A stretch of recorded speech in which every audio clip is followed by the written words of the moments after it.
A lot of agencies have adopted that federal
Back on record in State versus Davis, C-377-407. Normal party present. Anything we need to address outside the presence, Mr. Giacomo? Just one thing. Apparently, it was marked, State's proposed 145, and I said 149. And so the clerk marked it as admitted 149 instead of admitted 145. So we just need to correct the record. We're going to replace the 149 with the 145. She asked me to put it on the record. Perfect. Any objection, Mr. Sant? No objection. Perfect. That'll be done. Was there anything that you needed to put on record regarding a statement not being introduced? I don't think we need to put it on the record, but Okay. I mean, I know the court has ruled on it, but we made the determination not to offer it. Which statement is that, just so if we ever need an appellate record? Okay.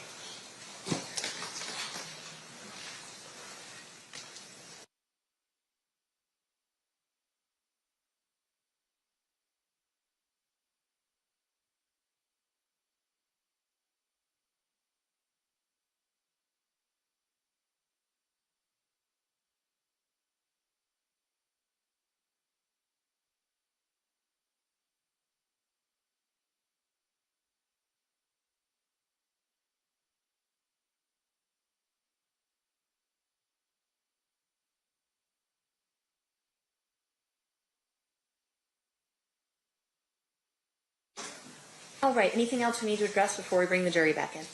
No, Your Honor. No, Your Honor. Okay, let's bring them in. Stand for the jury.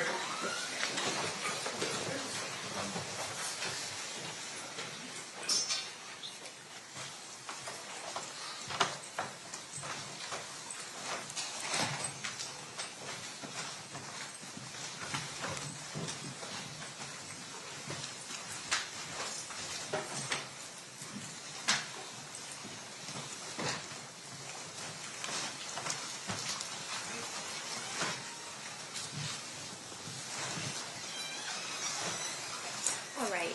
The party stipulates the presence of the jury. Yes, Your Honor. You may be seated.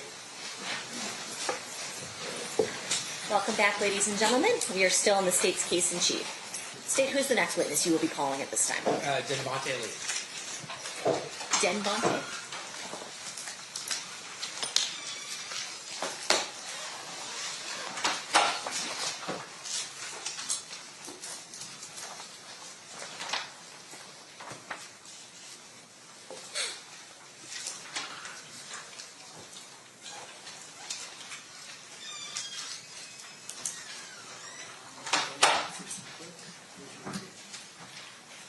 You do solemnly swear the testimony you're about to give in this action shall be the truth, the whole truth, and nothing but the truth, so help you God?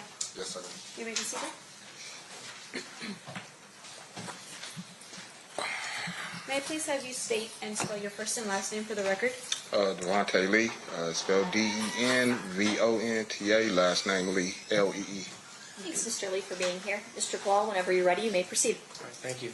Sir, you did not volunteer to be here, is that fair? No, I didn't. In fact, you're under a court order to be here Yes, through a subpoena. yes, In fact, you have expressed many times the fact that you do not want to participate in this. yeah. But understanding that you're a court order, you don't have a choice whether or not to sit in that chair. Is that fair? Yeah, that's fair. I want to ask you a little bit about the mid-1990s. Where were you living? But at the time, I think Hawthorne. Did you ever start spending time in Compton? Yes. And what was, who were you spending time with? My homeboys and people around, you know, friends. At some point, were you spending time with a person you knew as Big Dre? Yes. Would you describe him as a friend? Yeah. And then later on, did you start spending time with a person by the name of Orlando Anderson? Yes, I did. Would you consider him a friend? Yes. As a result of your relationship with Orlando Anderson, did you start coming into contact with the Southside Compton Crips? Oh, yes, I did. Can you tell us how that happened? Meaning, I mean, we used to go over there and, you know, hang out. And we wasn't from over there. at that time, but we knew a couple of people, so, you know what I mean, we go over there, hang out, or whatnot, chill. And then, is it fair to say at some point that you were given a option of joining Southside Crips or facing a different kind of repercussion?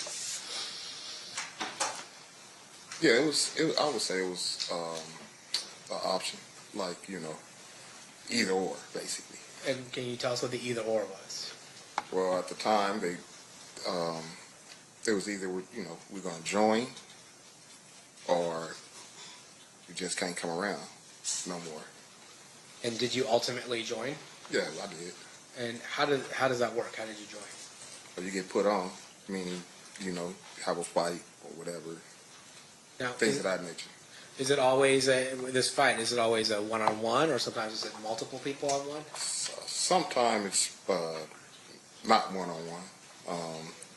If you get lucky, you know what I mean, you might get a fair one like that. But other than that, sometimes it's not one-on-one.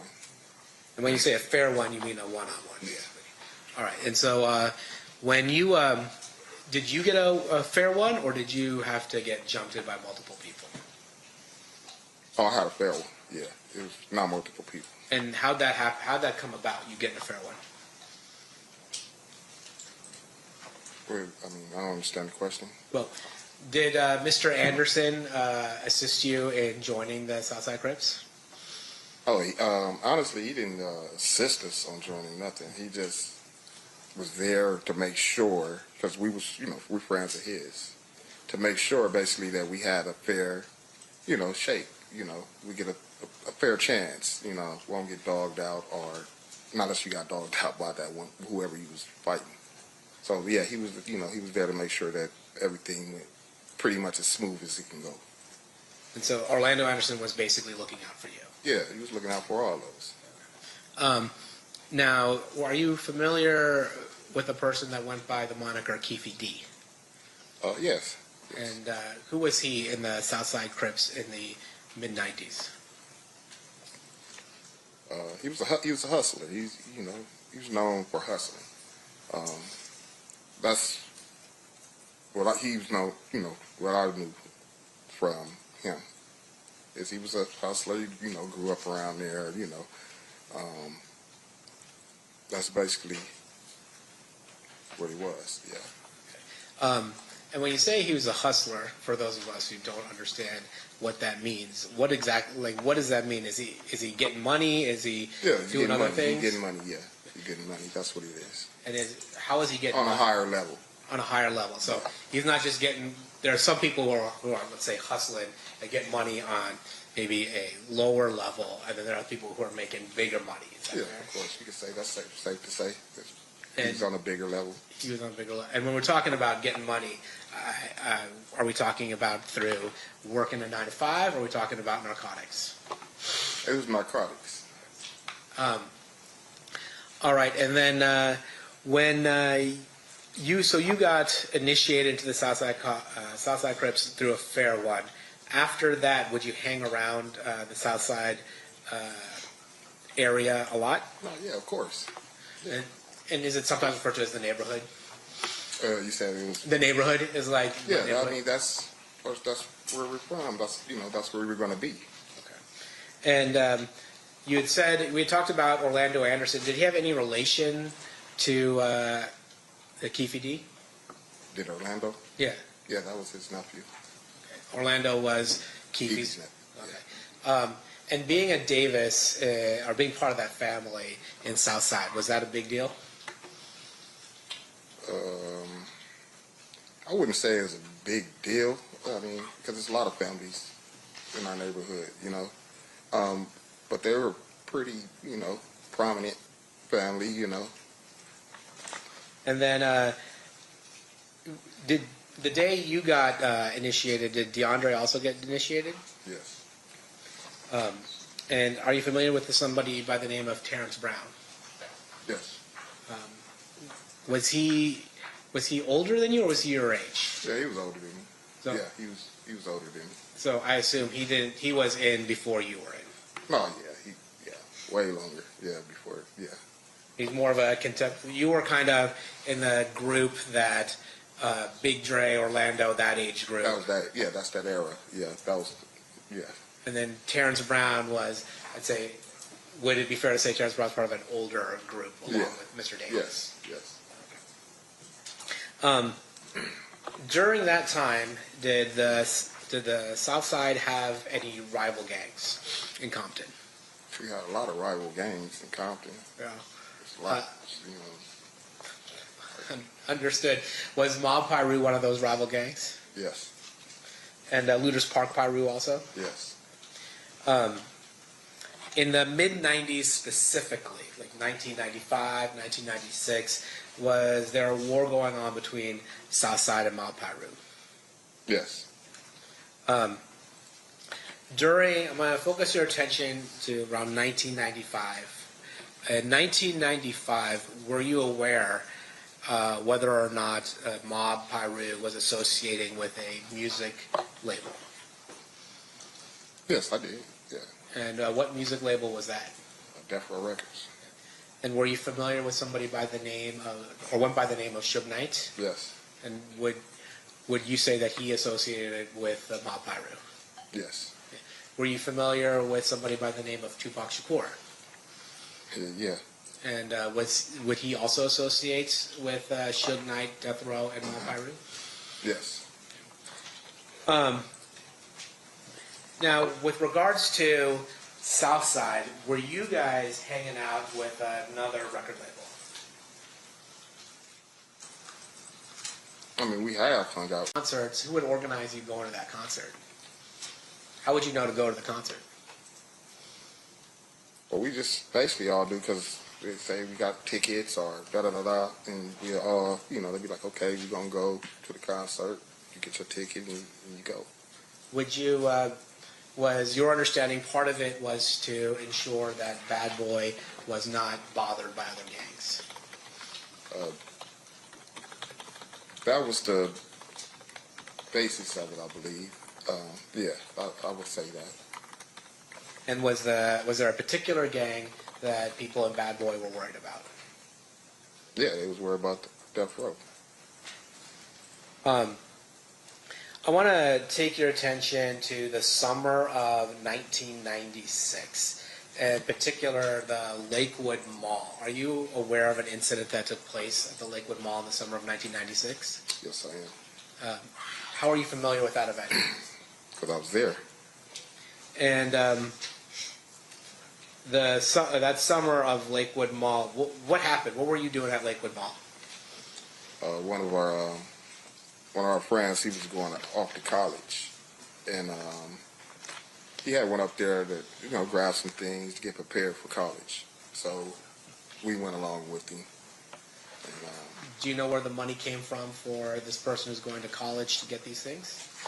Yeah, Keith was helping, try to get, he needed, a lot of, I don't know what college kids need really, but, need a little TV probably, a little, clothes and things of that nature. And Lakewood Mall's not in Compton, is it? Not at all. Is it fair to say it's about 15, 20 minutes away from Compton? Yeah, if that. And just so things have changed in the last 30 years. Of course. Back then, you couldn't order things on Amazon and have them delivered to your house, right? You actually had to go No, I someplace. doubt it. I don't remember. So at the Lakewood Mall, you were there with other Southside Crip members. Is that fair to say? Yes. And was Orlando Anderson one of the people that were with you? Yes, Orlando was with us. Okay. And then, did you happen to run in that day into people from Mob Piru or Death Row Records? Yes, we did. Can you tell us about that? We basically were coming from different sides of the mall, and we're, walking towards each other, and I guess we basically seen each other simultaneously, and we noticed people, they noticed us, they kept, coming our way, we kept coming that way, and a couple of words was exchanged once it got close enough, and that's when the fight broke out. So a fight broke out? Yeah. And by that, we're talking about people punching each other, and tackling each other. Yeah. On the other side, were you aware of somebody by the name of Trayvon Lane there? Yeah, I was aware of Trayvon. Yeah. And in particular, there's talk about a death row chain or medallion hanging from Trayvon Lane's neck. Did you see that? Yeah, I seen. Did I see the chain? Yeah. Yeah, I seen the chain. Okay. During the fight, did anything happen to that chain? Yeah, during the brawl, it came off his neck. Now, let me ask you something about the significance of a chain or something like that. Is there any special significance to taking somebody's chain? Yeah, I would think so. Yeah, yeah, of course. And can you explain that? I mean, that was their logo, and so it's like you taking that from them is, like you got something, to at least harp about or to say, hey, look, I took this. That's all it would be. Would it be considered disrespectful to rip somebody's chain off? Yes. How did that brawl end? Like what made you guys stop fighting? Oh well, the police came. You know what I mean? The police came, separated the parties. They didn't even try to talk to nobody or nothing. They just wanted to get the situation under control. Everybody just, leave. Just get out of there. So that's what they did. They came in, they separated us basically. We went our way, they went their way. Is it fair to say that Lakewood is a little different of a place than Compton? Yeah, somewhat, yeah. Yeah, it is. A little more suburban? A little more, yeah. Yeah. It is. And at that point, it sounds like that whoever the police was in Lakewood just was asking you guys to get out of there, right? Yeah, they just wanted to be, you're in the mall. It's, families, kids, they just wanted to get it handled, situated, and get people out of there. Permission to approach, Your Honor? You may.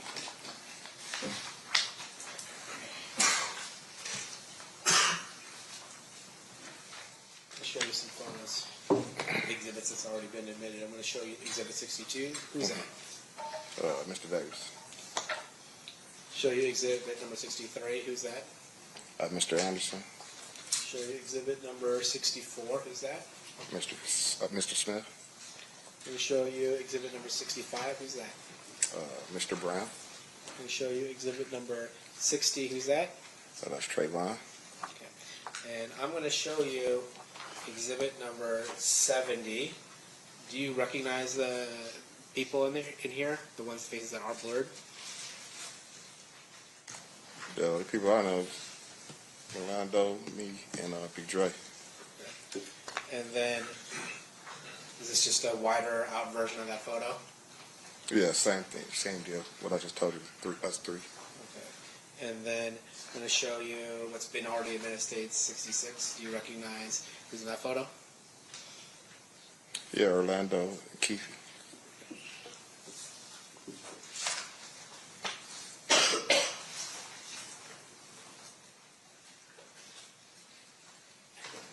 Did you go to the Mike Tyson fight when Mike Tyson fought Bruce Seldon the weekend that Tupac Shakur got shot? No, I didn't. How come? I was incarcerated.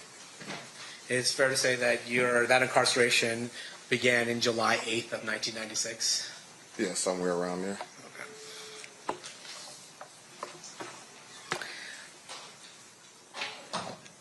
Okay. In 2006, is it fair to say that you started doing work for the DEA? Yeah, Haida. Yeah, Haida, yeah. Yeah. And is that after you got caught trafficking some drugs as well? Correct. Okay. And in the mid-2000s, you got 5 payments, is that right? I think something like that. And that was for $2,000, $500, $1,000, $1,300, and $500 for a total of $5,300. Is that fair? It's probably fair to say. I don't know exactly. You don't remember it, Yeah, but if I told you that, you wouldn't disagree with me. No, not at all. Okay. Of course it doesn't. Still pass the witness. Okay. Cross, Mr. Sept. Thank you, Your Honor.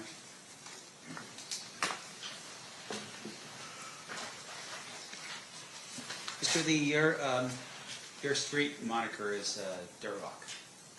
Correct. Okay. And how did you come with that moniker? How did that happen?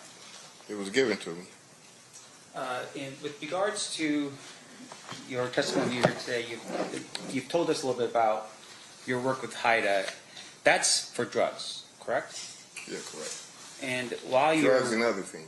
HIDA is a task force, so it's drugs and everything. It's Okay. ATF, DEA, all that. right. Right. And with regards to your work with HIDA, of course, because it's about everything, technically, if you saw other types of crimes being committed while you're working for HIDA, you would tell the HIDA people because it's part of the overall task force, right? No, I'm not necessarily. I'm gonna tell them what they asked me about. You know what I mean? I'm not gonna tell them nothing outside of the realm of what they're seeking or looking for. Right. And fair to say, though, with regards to what they were seeking and looking for, at some point they were targeting Mr. Davis as a drug dealer, right? Yeah. And so you were helping them with that information that they needed, right? And that information came in early of 2008, meaning that you were helping them in April and May and that kind of thing.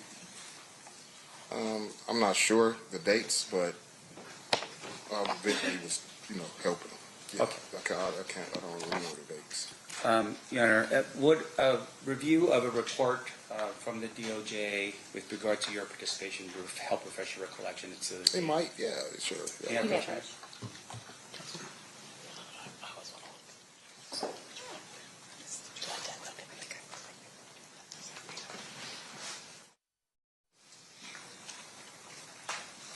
Just take a look at the report, look at the date, don't say anything, and then I'll ask you some questions. Look at the date. Where's the date? Is it?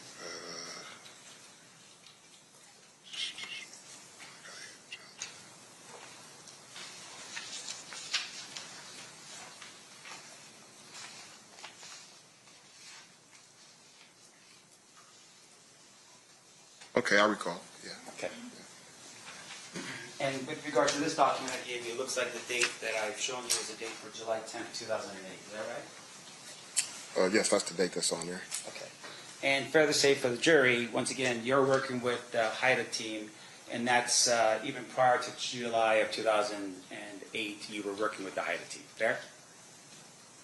You said prior till July of 2008. 2008. Yes. I was working with HIDA. I only worked with HIDA one time, so I don't know what you're trying to insinuate. Like, All right.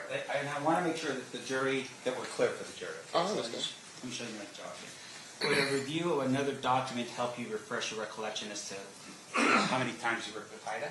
it might. Let me see. This is,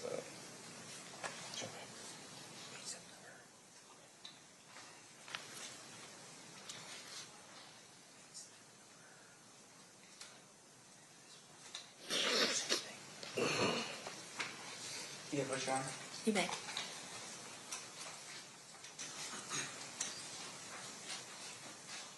Sorry. All right, sir. Now showing you the document.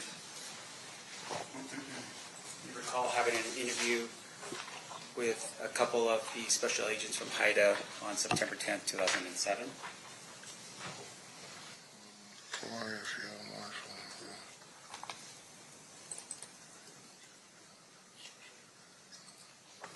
Yes, I recall. All right. And then also, once again, just for the jury's edification, showing you a document here, where you're also working with HIDA on April 3rd, 2008. See, working and being interviewed is two different things. Okay, so you're being interviewed by HIDA on April 3rd, 2008. Yeah, that's what it says. And you were given information with regards to Mr. Davis on April 3rd, 2008, right? I didn't get no information about Mr. Davis. I didn't even know at the time what, you know what I mean, I was there on what I was there for. Once again, this is about drugs. I'm talking about drugs. So with I am regards too. to, regarding 2008, April 3rd, were you there to speak to HIDA agents about drugs?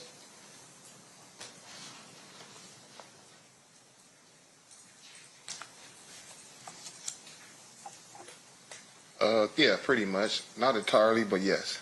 All right. When you say not entirely, what do you mean? I'm saying we did talk about drugs. We talked, yeah, we did.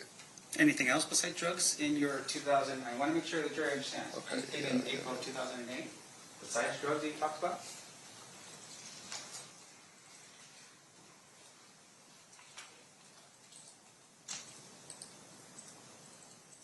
No, that's it. That's all we talked about. All right. Thank you, sir. Now, in your time that you've spent with HIDA, you had shared some information with regards to what we now call the Lakewood incident. Remember, we just talked about this a second ago? Yeah. All right. Can you tell the ladies and gentlemen of the jury when the Lakewood incident occurred? It was in 96. I want to say July. That's what I want to. Yeah, that's July. I feel it's July of 1996. Can you help us as to how you know it was in July? Yeah, because it was the summer, It was in the summer. and he was getting ready to go to school, so I know he had to be there that summer, you know, to start up his training and stuff for football. Okay. So if somebody else, an FBI agent, came in here and told us that it was a couple weeks before the fight in Las Vegas, would he be mistaken? You said who came in and said what? If somebody else testified about that date and said it happened. Objection, Your Honors. I have this witness talk about what another witness stated. I'm just asking you. And that witness was stating what he said. We can't All right, thank you. opine as to whether he's mistaken or not. I'll withdraw the question, Your Honor. Okay. Let me ask you this. You shared the details of the Lakewood incident, right? You told people about, you described it, fair? Describe it to who? To various different people over the time that, since the time it happened, you explained it to various different people. In fact, to us right now, today. Yeah, so I mean I did because I'm doing it to y'all right now. So yeah. Right. And so with regards to your description, can you tell us, describe for us what happened during the Lakewood Mall incident? Same thing I just told. We got to fight. And Now, isn't it fair, though, that at some point in the future, and I want to make sure I'm clear as to the date, you had an interview with a Detective Mogg from Metro? oh yeah, I did. Okay, and you recall that that interview was actually on July 11th, 2023 in Las Vegas? Yeah, about that. Yeah. Right. And would looking over a transcript of your interview with Detective Mogg help refresh your recollection as to what you told him on that day? Well, I couldn't tell him too much more different than what I already said. So yeah, come on with it. Right. All right.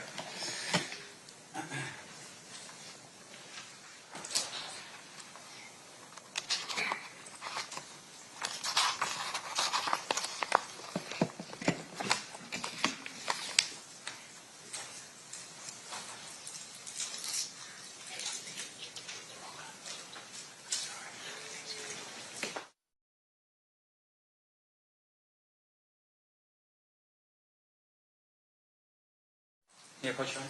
Yeah. Okay, sir. Show me your statement here.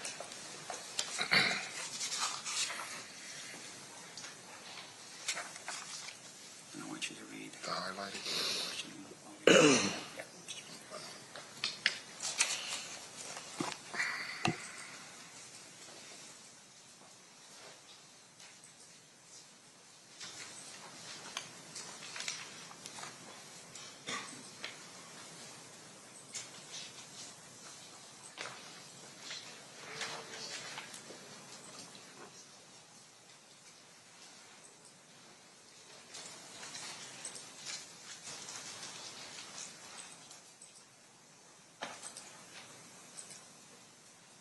Okay. Now, what's your question?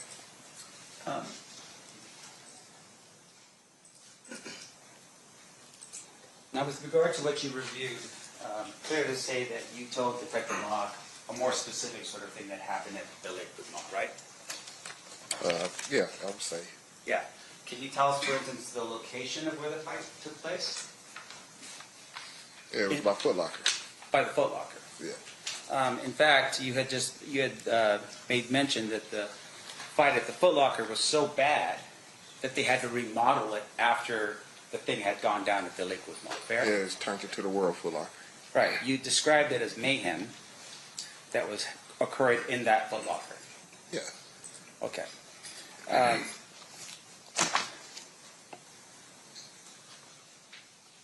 One moment, please, Your Honor. Of course.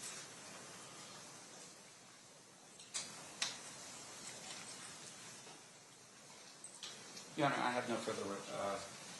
Actually, I do. Sorry, let me back up. Nope, that's it. I have no further questions of this witness. Any further questions, Mr. Phil? Of course not. Shake it.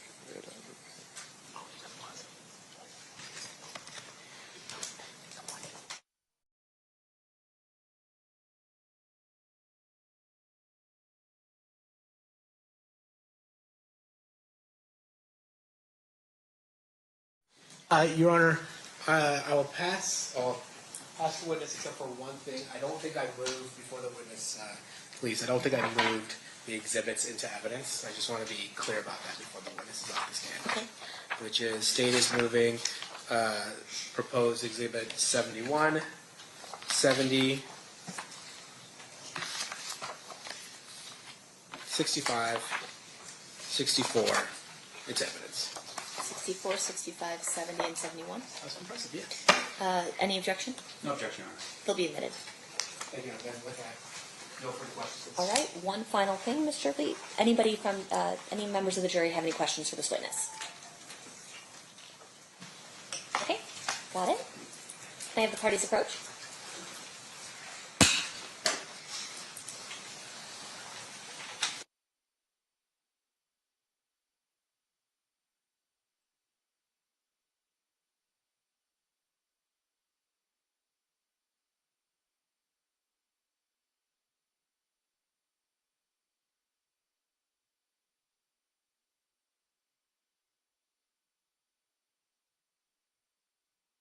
All right, a question from one of our jurors, Mr. Lee.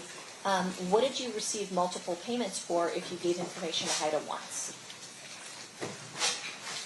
Well, it was during, the course of the investigation and things like that. That's what it was for. During the course of the whole thing, they have different ways of, looking out for you or giving you something to try to help your situation or something like that. Any follow-up based on that state? Nope. Defense? No, Your Honor. All right, thank you for being with us, Mr. Lee. You are excused. You're welcome.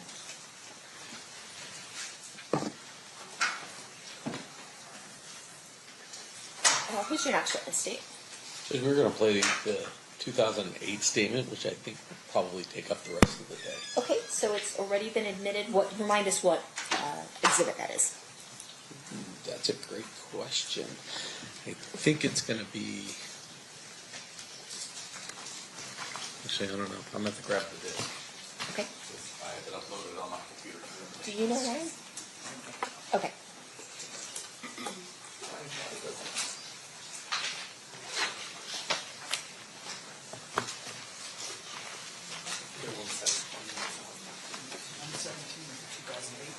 Yep.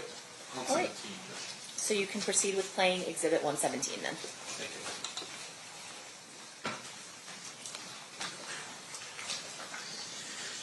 If we just maybe the volume down at the beginning because it's really staticky, and then we'll turn it up when they start talking.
No, Duane.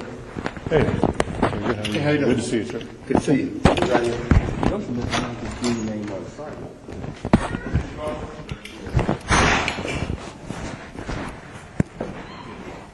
Mr. Higgins is here now.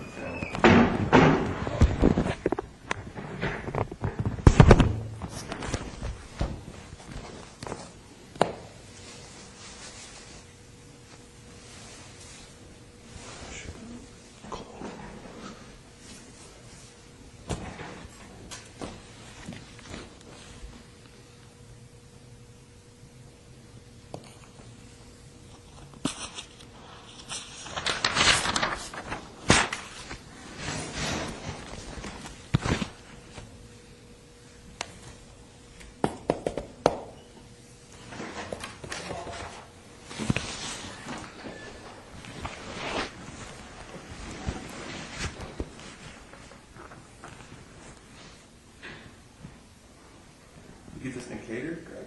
Yeah, I figured we'd be here for a while.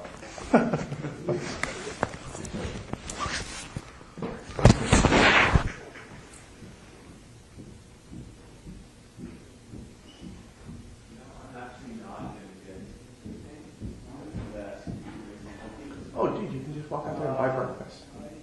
I'm not doing that. Yeah? Hey man, you hungry? Keith? You want something to eat? We're gonna be here for a while. A couple hours, 3-4 hours maybe. Oh man, I had to pick up my wife though. What time? 2:30. Okay, we'll have you out of here by 1:30. Oh, look. Do you have any of that white home liquor?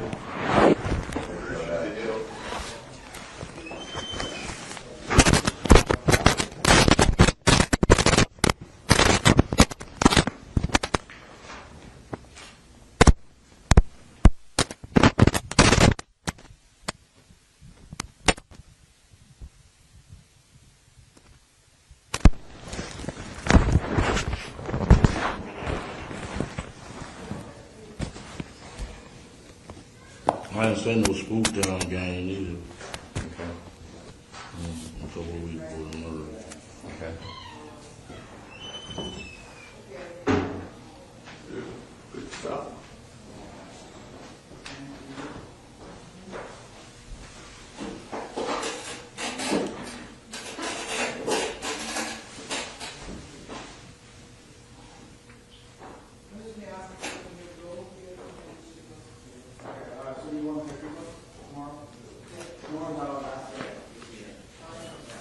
Who was this guy again? Fufula? He was the guy, he was a witness that got shot and killed after the incident. And before he really had a ability to make any statements.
Where's Wayne? He's out there talking? He's talking to Dupree, yeah.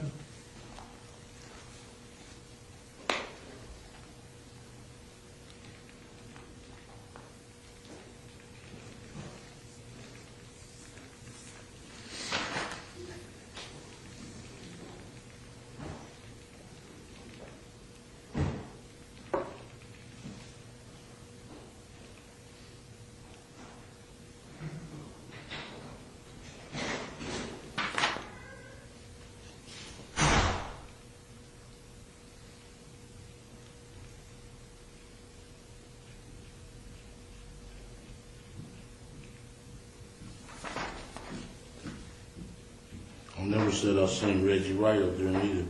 Okay.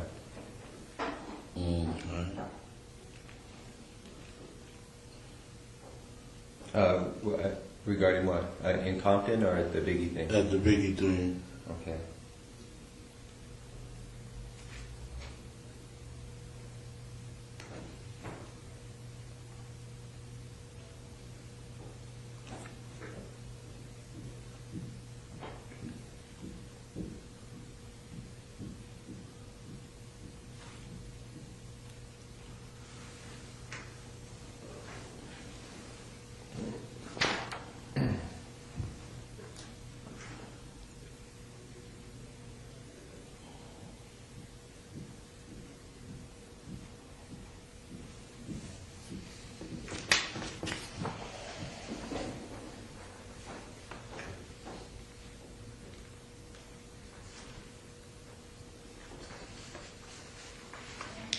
Two quadruple murder, homicide in Compton. Concerning the two, okay, yeah.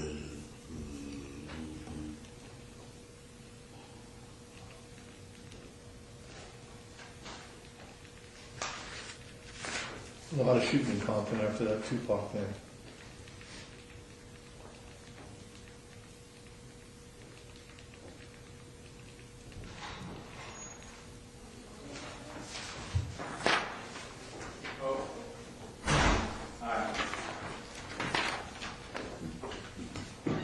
Sorry for the late, guys. You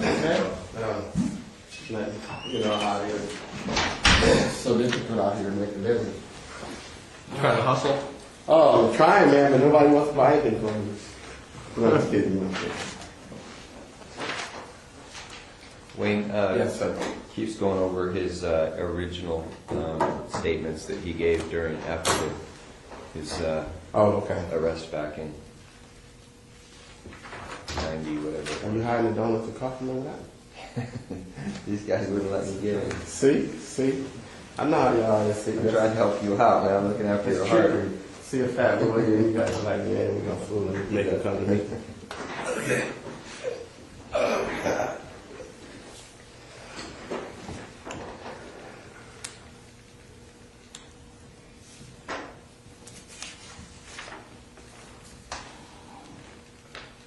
Checking for peace. No, it's just sounds out. I was wondering. How you guys been? Good, man. Good. How's the holidays going? So far, so good. Really? Yeah, it's coming up fast, isn't it? Faster than I expected. Next week, we'll be here and be over. Which is always a good thing. Yeah, nah, it is. Yeah.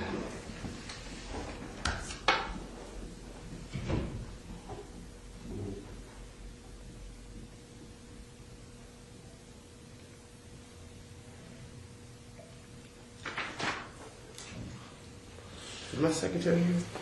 Or someone else let you guys in? It was open. Oh, it's open? Yeah. Oh, okay. Some dude came in with like a cart full of food. People came out like ants, man. Oh, okay. I got some guy pulling a cart around. Here. That's pretty cool. For people that don't want to go to the cafes, that they come from suite to suite. Right. I know it is pretty, because there's not a lot of restaurants around here. Yeah, that's convenient, man. Yeah, it's convenient. Because restaurants are kind of expensive, I guess. Yeah.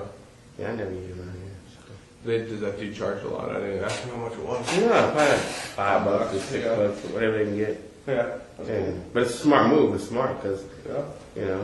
if I make a couple $100 a day.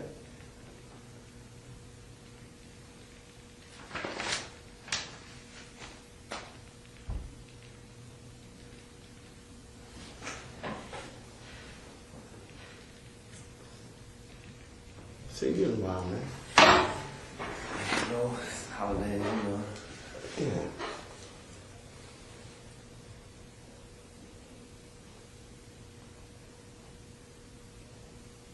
Nice office, man. Meager surroundings. Yes. We're moving down the street actually to the Death Row building. Is that right? Yeah, we thought we wanted to be part of history. That's kind of ironic. Yeah. It's nice to redid it. Yeah, it's real nice. I seen it from the outside, not the inside. Yeah, this lawyer and doctor bought it. I know the lawyer. Her name is Shelley McMillan, and this doctor bought it. And they, He's at the hospital right now with his father. He's a minor. It's Right nice. Okay. Yep, I've already, okay. What's it like you watch? I've already spoken with somebody from your guys' office and provided it all. Oh, okay. Probably 2 weeks ago. Nice. Thanks, man. My wife got it for me. Yeah. She loves you, huh? A little. Only on my birthday. Yes, pretty by. Yeah, it's very sweet. Pretty by. Yeah. On your birthday. Yes, I don't have it with me right now. I'm actually at work and I'm in a meeting and he has his medical card with him because he's going back in for another pre-op today. His mom does and she's with him, so he can Still probably working, call man. her. What is that exactly now? No, oh no, that's his statements from. Prior statements during when he was arrested. Oh, okay. It's 909 331 Well, I'm not gonna look into that with you. 6272.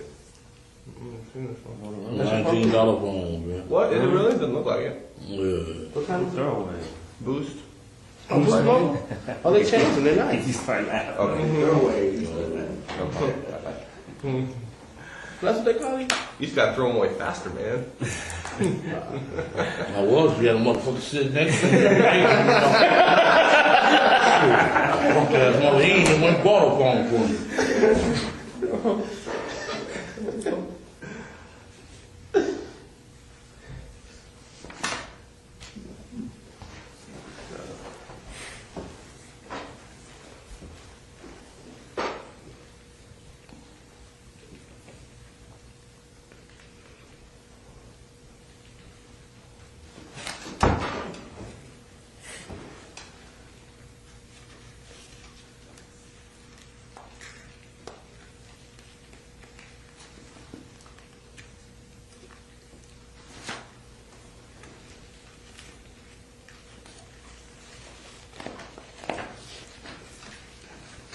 I like the way that Vegas does their reports.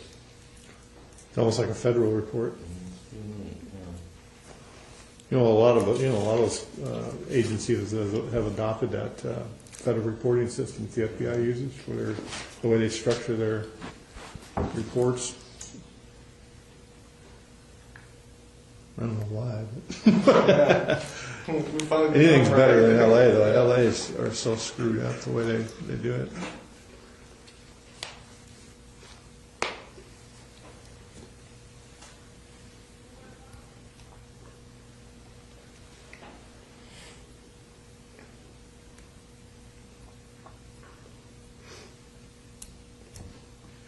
Hey, Greg, can I have a piece of scratch paper? Thank you. Just need one, or do you want? Just one.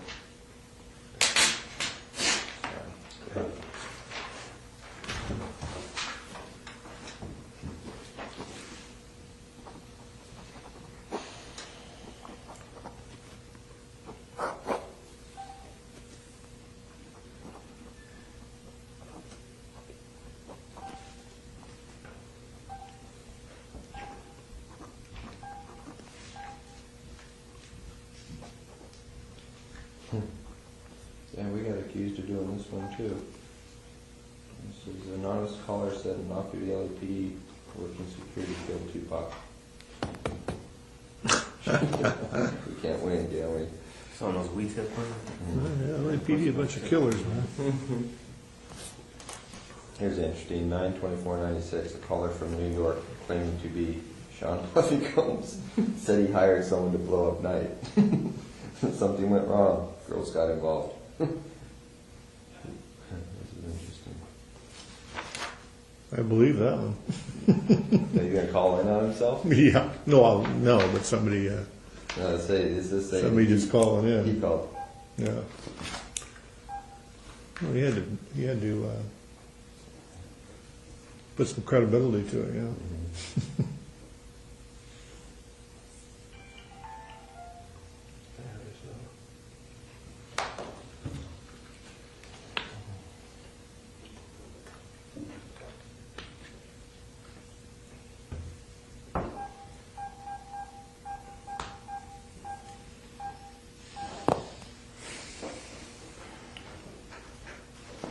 Keefe, the second one's is almost identical to the first one, so we don't need to go through that if you haven't already.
Hey, Chief, the guy who wrote that wants to know if you still have the girls going to the club selling ecstasy. Something ecstasy. Yeah, that's the guy who Man, wrote it's that. crazy as hell. No relations. Okay, and Graham, I was the leader. So really the only thing is the thing about Santana Block, the thing about getting dope from Pat back in '93 or whatever you said it was, and then what was the third thing? Oh, Reggie, right. Those are the only three things? Yeah. Well, what about that whole bullshit about Tupac? What's that? The whole... Oh yeah, that was bullshit. Okay. Alright. You can pass this back over here.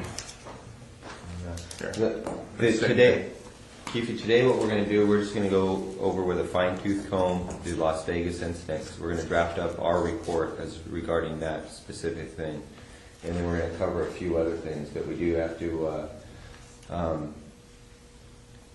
emphasize to you that everything in this report has to be right on, because if down the road it's determined that some of these details are incorrect, then everything's off the table. So everything in this report cannot be like that report. Hey, I want to say this though too.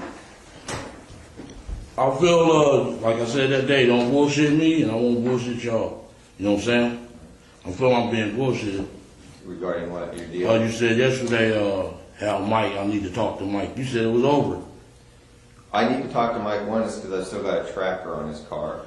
Two, I need his statement regarding the place in Paramount that was in his name. And there's some questions that are regarding to Mike. We're not bringing Mike in order to arrest him. But since Mike already knows that the police have contacted you and you're working with them, there should be no problem. It's up to Mike to keep his own mouth shut, and we're not going to be asking him about his people or his associates. That's not of concern to us. Yeah. If you hadn't told Mike, we wouldn't have talked to him. Or we wouldn't want to talk to him. Okay, another thing. I know y'all been over Kevin's house. On surveillance? No. No, we've never been to Kevin's house. Y'all haven't. Ever. Because I feel, why not hire Edie? There's some problems, in my opinion, and this may not be a shared opinion, but I just don't believe in Edie's ethics. I think he's a dirty attorney. I think that Edie will lie, cheat, and steal in order to get himself out of any kind of problem. I think that there was ethical problems with the way that he had Orlando testify on behalf of Suge Knight, and that whole thing is a problem we don't want to have to deal with. And as you know, Edie Fall also represents Michael Thoreau, and we just don't want all those problems. He represents Michael Thoreau right now? Well, right now. Him and Renee Campbell. Yeah. You know Renee Campbell? And I know Al was in San Bernardino. He ain't had no fucking reason being down there. You know what I'm saying? I'm up on everything, dude. You think I'm not? Well, Keefe, you know, you got to do your homework. We respect that. Don't read too much into anything. I'm not gonna do nothing to them dudes. I'm over, man. But I'm up on everything, dude. Well, now, that's why he was in San Bernardino. What the fuck? He wrote me a letter. I'll never tell on you this and this and that. Ooh, man. I know you was in San Bernardino, coming to MDC, coming to see y'all, all that. I know all that shit, man. It was about 2-3 years ago. I know about the Tommy thing over there in Carlton Square. Boom. He told, man, I know a whole lot of shit, dude. Okay. Well, you probably know more than us. You know, we're doing our homework as we go. But again, we just don't want to deal with those problems that come along with Michael and that attorney. You know, I don't believe in the guy. Yeah. You know, I've had my encounters with him before, and they didn't go well. Yeah.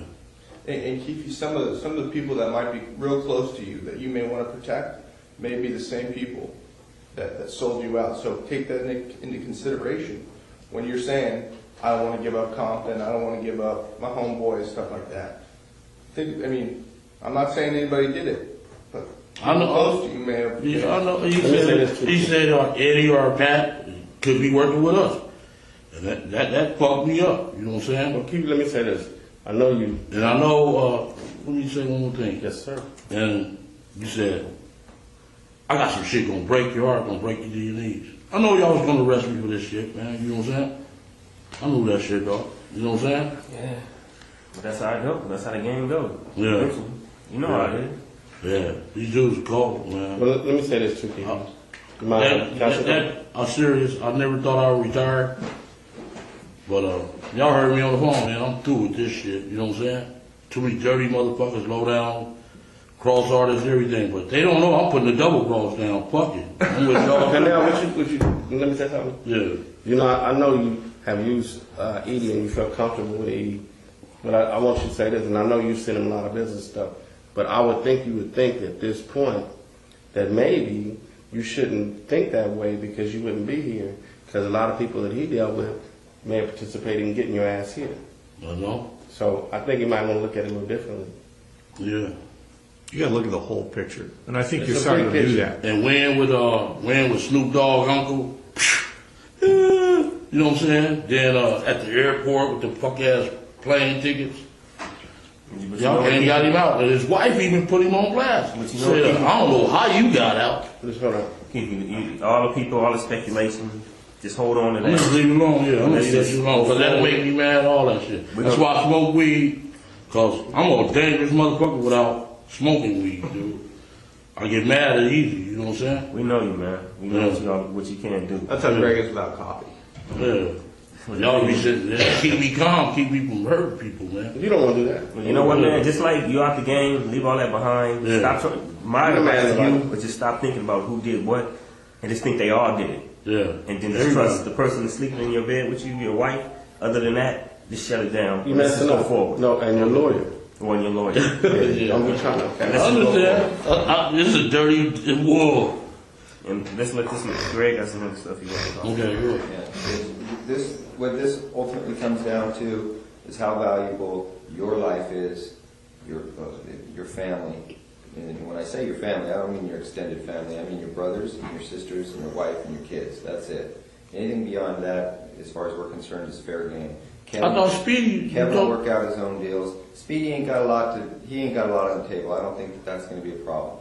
And you know, we'll throw that one in if that's what's important to you. We'll throw that one in. But besides that, man, everything else is fair game for us. I just want to say this, and me and Keith had that conversation. I tried to explain to Keith. You know, some people out there that you may have love for, but you can't control. That their stuff is way out. That's not within your zone. You know what I'm saying? So you have to understand that. You know, but all of some of the bitches did me dirty. You know, they're not. You know, they're out of the zone. So. A majority of them, you know what I'm saying? Again, don't think beyond your family. Don't be concerned with anything beyond your family. Right. Kevin will come in, he'll work his own deal out. He's got to do that. You know, he's got a lot of liability out there in Richmond. And so your brother's going to have to come in and work his own details out, which I'm sure he'll do because he doesn't want his own family disrupted. And he can help himself, but if you can't control him, you know, that's his situation. He created it. You don't have nothing to do with you. Mm-hmm. Yeah, ooh. They ain't like the old school dudes, man. You know what I'm saying? They ain't like the 80s and the early 90s dudes. These new wave, MySpace gangbangers. I know what's up, man. I'm through with this shit. I'm through with that neighborhood, all that. You know what I'm saying? Through with that shit, man. Well, that's what Corona way lovelier than Compton. I can get my head blowed off. You know what I'm saying? Paying $300,000-$400,000 for a house. You walk out the street and get your head blowed off. Yeah. That's crazy. Yeah. All right, I'm ready. Okay. So again, this today's report that's going to get generated is specifically on Tupac Las Vegas incident, and we'll get you a copy of that report and have you make sure everything's solid before it's you know. All right, man. But I feel I can still go to jail with that, man, because this is federal, and that's what is said right here cannot be used against you, Keith. Nothing you say today can be used against you. So don't even worry. Yeah, nobody's trying to. I was just waiting on the news camera to be at my house, man. You know what I'm saying? You're just nervous. That's all. You gotta trust us too. You're just nervous. If something like when I seen you yesterday, I didn't know whether to phone out or not. If something like that was to happen, Where was you yesterday? At my house, man. Yeah. So we gonna have to just knock on his door and make sure. Oh yeah, my phone was off. I didn't know whether to phone. I said, man, they That's here. why he sent me, man. He was trying to send somebody to knock on your door. It looked like, you know, spam or something. Yeah. And he said, man, you looking raggedy. Motherfucker, you just scared to live and shit off. Donuts all over you. That spook, I swear, I had a dream that the cameras was there. Here go our man, bam. Just give us a number. That ain't gonna happen. We told you that nothing leaves this room, and that's the way it is. We wouldn't do that. Yeah. Then my sister, you a punk motherfucker. You know what I'm saying? Wow. Huh? Is that your dream? No, Lando mama, man, is crazy as hell, man. Wow, what's she know about this? No, she don't know. Oh, don't tell her that, man. I know about Charlotte, man. Yeah, huh? I know about Charlotte. She gonna bring the business if it comes on. Hell yeah. Bust me in the head with a pistol or something. What the fuck are you doing? That's what we're saying. We're gonna keep meeting from time to time like this. Live your life, stay out of trouble, do what you do. If you don't say nothing, it's cool. But if you go out there and start talking and looking for people who you possibly think talk to us and all that kind of stuff, you can cause you gonna cause a problem. Yeah. But with that, we gotta move forward on these questions you get ready to ask. We're gonna keep going over and over this stuff. It's gonna take too much time. All right. So that's it. We're gonna start. Me and Jeff went back to New York. We did a little bit of groundwork back there. As far as the Tupac thing is going, you know, we just want to run down all the leads as far as they relate to Zip and to Puffy, yeah, and that kind of thing. You know, but at some point in time, we will have to go hit up Bubble Up, get his statement, and the other dude that was in the car that's still alive. Ain't nobody else still alive. Corey wasn't there. No. Big Trey and Lane, they both did. No, the other dude, Guitar Carol, or what they can't In the car behind. You want to show them the diagram first and see? Yeah. Maybe we want to clarify it. Who was in that car with Zip, or the van with Zip? He wasn't in the van, he was in that van. That's the way we had it. You let us know if that seating arrangement is right or wrong. Anything you want to change for the seating arrangement or whatever, just mark it on that one. Wherever you were sitting, wherever Lando was sitting, who was in that car behind. Hell, well, y'all know this shit already. But the seating arrangement might be, because were you driving? What? Were you driving in the first car? Because see that line says you're driving, okay.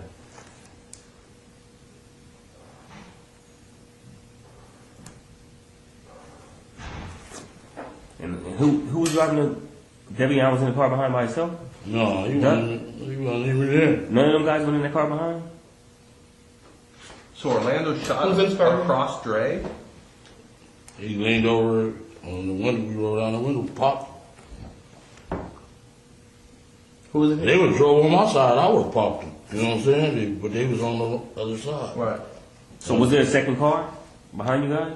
No, it was some girls hit that corner with us, dog, and we shot out their window. I said, these bitches got more heart than the dudes, you know what I'm saying? But any time was it this car behind you?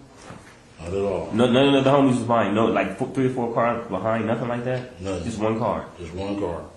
Then we hit the corner, the girl followed us, and we shot out her window. They got scared and stopped. But they weren't with you guys. They weren't with us, no. Just the girls that you. Push that back over here real quick. We would think they security would follow them. You know what I'm saying? Yeah. But the bras don't even have heart. They followed us halfway, we shut out their window. They scared. Those are all the guys that you would recognize as being in the car, right? Lane, DeAndre, and Terrence.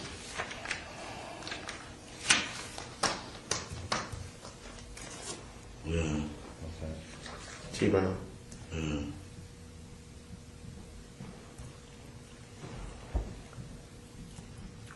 Okay. So Orlando would have had to lean over the top of Dre, right? Yeah. Okay. He did. Okay. All right. Well, that's what all the witnesses said too from the back. Okay. That was a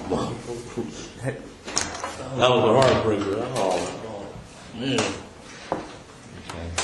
All right. So leading up to that, do you know who Trayvon Lane is? Yeah, I know who he is. Okay. So do you see Trayvon there at the just before the MGM at all? I didn't see him. Okay. All right. Then let's start back at the beginning. Let's go back to, this is 96, 3 concerts. Where were the concerts where you talked to Puffy and Zip at? That was 96. That was when they gave that BET tour. There was everybody on the show. Let me see, it was Naughty by Nature. They was on the show, Mary J. What's that dude's name? Jodeci, Craig Mack, Biggie, Faith, and the Junior Mafia. That was a group. That's BET tour? Yeah. Or BET Superfest? It was a BET tour. BET tour. Where was it at? You remember that? It was in San Diego. We went to one in San Diego. Went to one in Anaheim, Irvine, then in Vegas.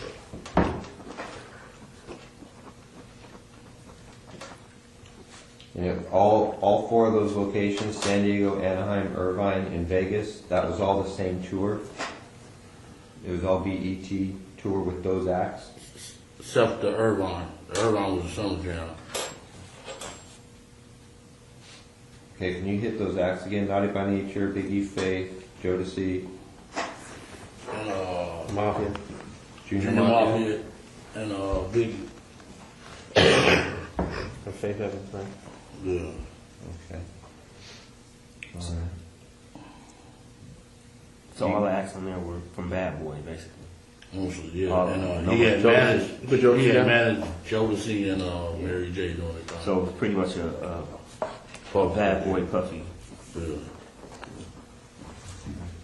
tour. Are you going to be able to track down those dates, Darren? Yeah, I can look it up. Okay. What that? Yeah.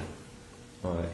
Now, on all 4 of those occasions, there's San Diego, Anaheim, Irvine, and Vegas. Which ones do you actually talk to Puffy at? Every one. Every one of them. Yeah. Which of those 4 is it when you talk to him about murdering Tupac? It was really about both of them. Either one of them. It was Anaheim. Tupac and Suge, you mean? Yeah. Anaheim. A couple of times at Green Bay. And where? Green Bay. Sunset. Hey Greg, do you want to go back to like when they first like got in contact? Yeah, we can start there. What year did Flint introduce you to Zip?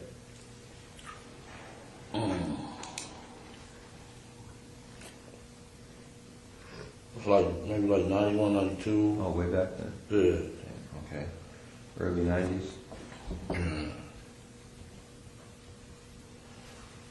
Where does Flint introduce you to Zip at? We had a baseball game, and he was they pitcher. They was calling him Dwight Gooden.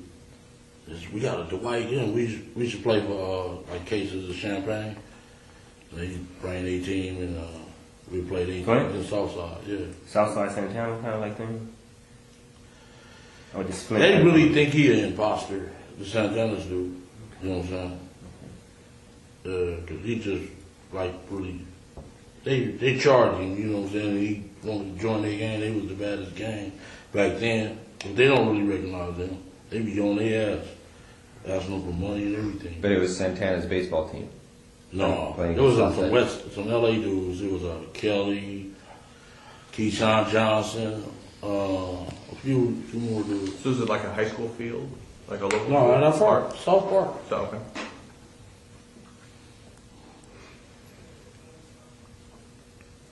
So y'all basically played against them. Yeah. How many occasions did that happen? Like about 3-4 times. 3 or 4 times? Yeah.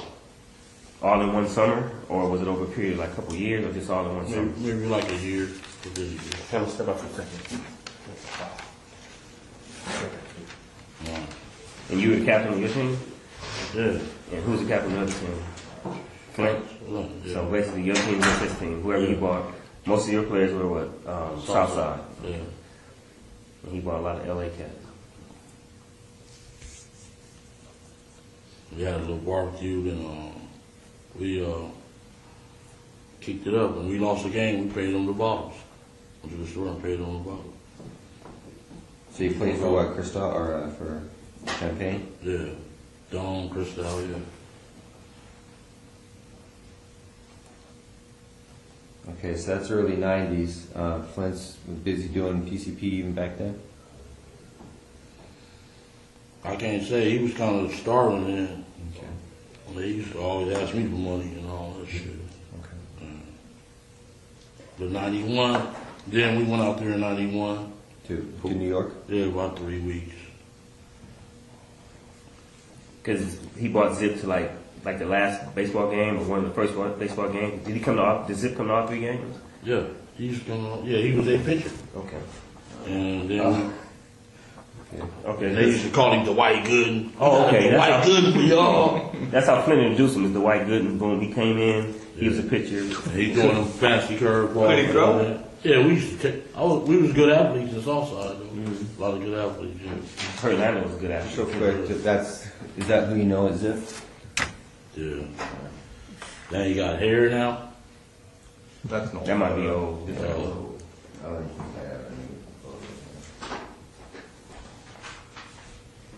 So when you went out there in New York, where you guys stayed in? Who you stayed with? We stayed at different. We stayed at what was that in the Bronx? At what is that? Best Western in the Bronx. I don't mean to take over the interview, but Then we stayed at his house a couple times. You know, during that period of time. At Zip's house? Yeah, his little apartment. It was in Jersey City.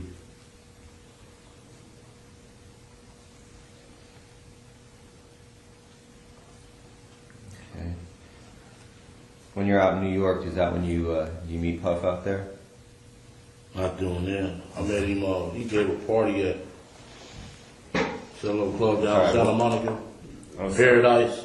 Oh, you 24? Was Paradise 24 used to be? Yeah, it was Paradise. Yeah, on Santa Monica. Okay. Rudolph Highland. Yeah. That's where I first met him. This was fun. That's okay, Keith. We're going to try to keep this in order, so we'll get to that part. Okay. So now you're in New York with Zip and Flint. And what's happening in New York while you guys out there? I had brought some birds out there. Okay. They kind of like ran the sham. You know. I guess he gave Fast the money. A couple of days later, he jumped in the cab and leave. Okay. So I'm still out there like 3 weeks trying to give him my fucking money. You know what I'm saying? Flint fucked you over? That's what it looked like. You know what I'm saying? So what's the name gave me the rest of the cash and said I gave Flint the money. How many birds did you have that you took there? 3. Just 3 birds? Okay.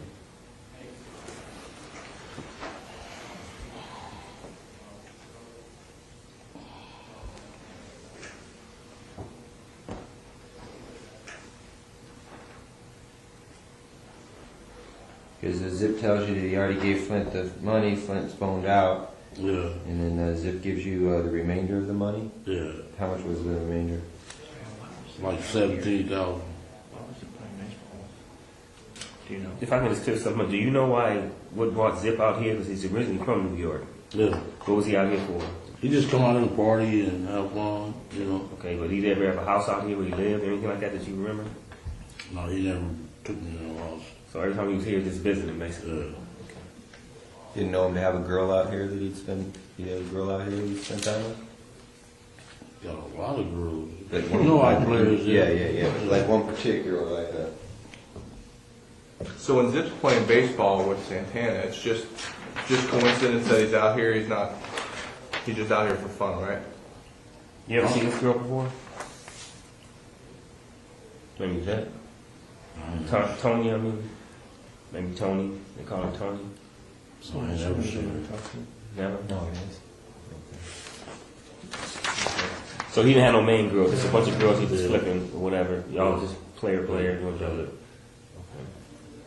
All right, so you're out there. You're doing some dope with Zip, and then what happens next in your guys' relationship? You come back to Compton. You're running your game out here, and how you just continue to have an ongoing relationship with Zip, or do you always have to go through Flint? Shit, if they fuck me, you think I'm gonna fuck them up? I had 300-400 birds. I'm balling. Fuck them. You know what I'm saying? So you never got paid for the 3 birds? After you got, when did you get paid for the? They gave me the 17,000, and he said, "Fats, had the rest of the money." So I just, okay, fuck you. When he come around, so you just ate it. You didn't even get that money, never. Yeah, just fuck it. Then he come by 2:10 sometime. He had to be all COD from then on. No more front seats and none of that.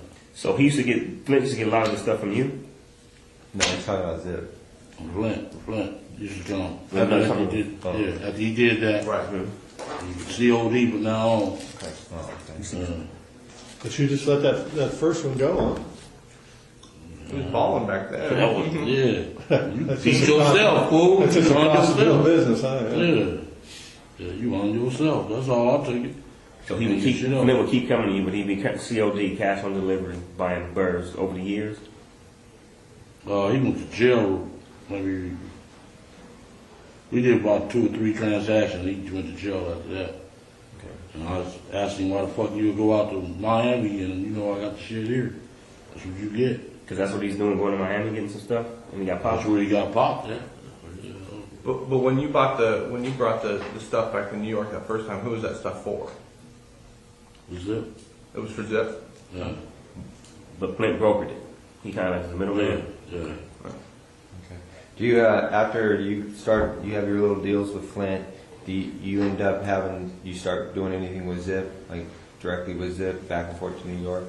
When he went to jail, Flint did. Yeah, he called, say Zip snitching. So I like, Zip snitching. He like, yeah, man. I said, well, why the fuck your nephew was with him every day? You know what I'm saying? That don't sound good. Maybe he trying to keep me away from him. And that's what Zip came and said, man, he just trying to keep us away, man. We can get money. You said his nephew was with him all the time? The little D and Derek. Derek and Daryl, little brother, Wanamaker brother. Yeah. Because they hung out with Zip a lot. Yeah, he was hanging out with Zip. When Flint was in jail? Yeah. He was making money with him, or he was just hanging with him for the bras, the girls and stuff? You know, I really wasn't getting their business. I just handled my business, man. You know. But they was with the girls, they do the cars, all that shit. Okay. All right, so time goes on. This is through the early 90s. Flint gets popped in Miami. And then anything else significant regarding Zip and Flint? You guys just all got your drug games going on. No talk or issues with any of the, no talk or issues with anything about Tupac at those early stages? No. He was still with them Digital Underground or somebody, them other people. So he hadn't turned death row yet? No. But when Flint and Zip fell out, there wasn't no beef, just word, he snitching, and they That's what he said. That was the bullshit so we could stay away from each other. So that was it. Yeah, that's why I said, why your nephew still hanging with you? Okay. If he's snitching, that don't look good, you know? So then you hook back up with Zip? Because you know it was bullshit? Then I did that water deal with him, with Pat Bernard. It's in the paperwork already. Okay, so you do the water deal. Was that pretty accurate what you said regarding the water deal that Pat Bernard. you guys fucked Patrick over? Patrick Bernard? Yeah. Did we fuck him? I didn't say we fucked him over. He did. I think he got his money. Okay. He did? Okay, he probably didn't. 15 years ago. You know, the deals that went down between them, you know?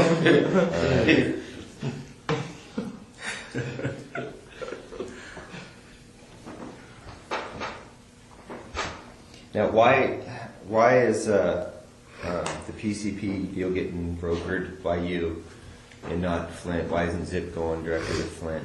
Because he was in jail. Oh, okay.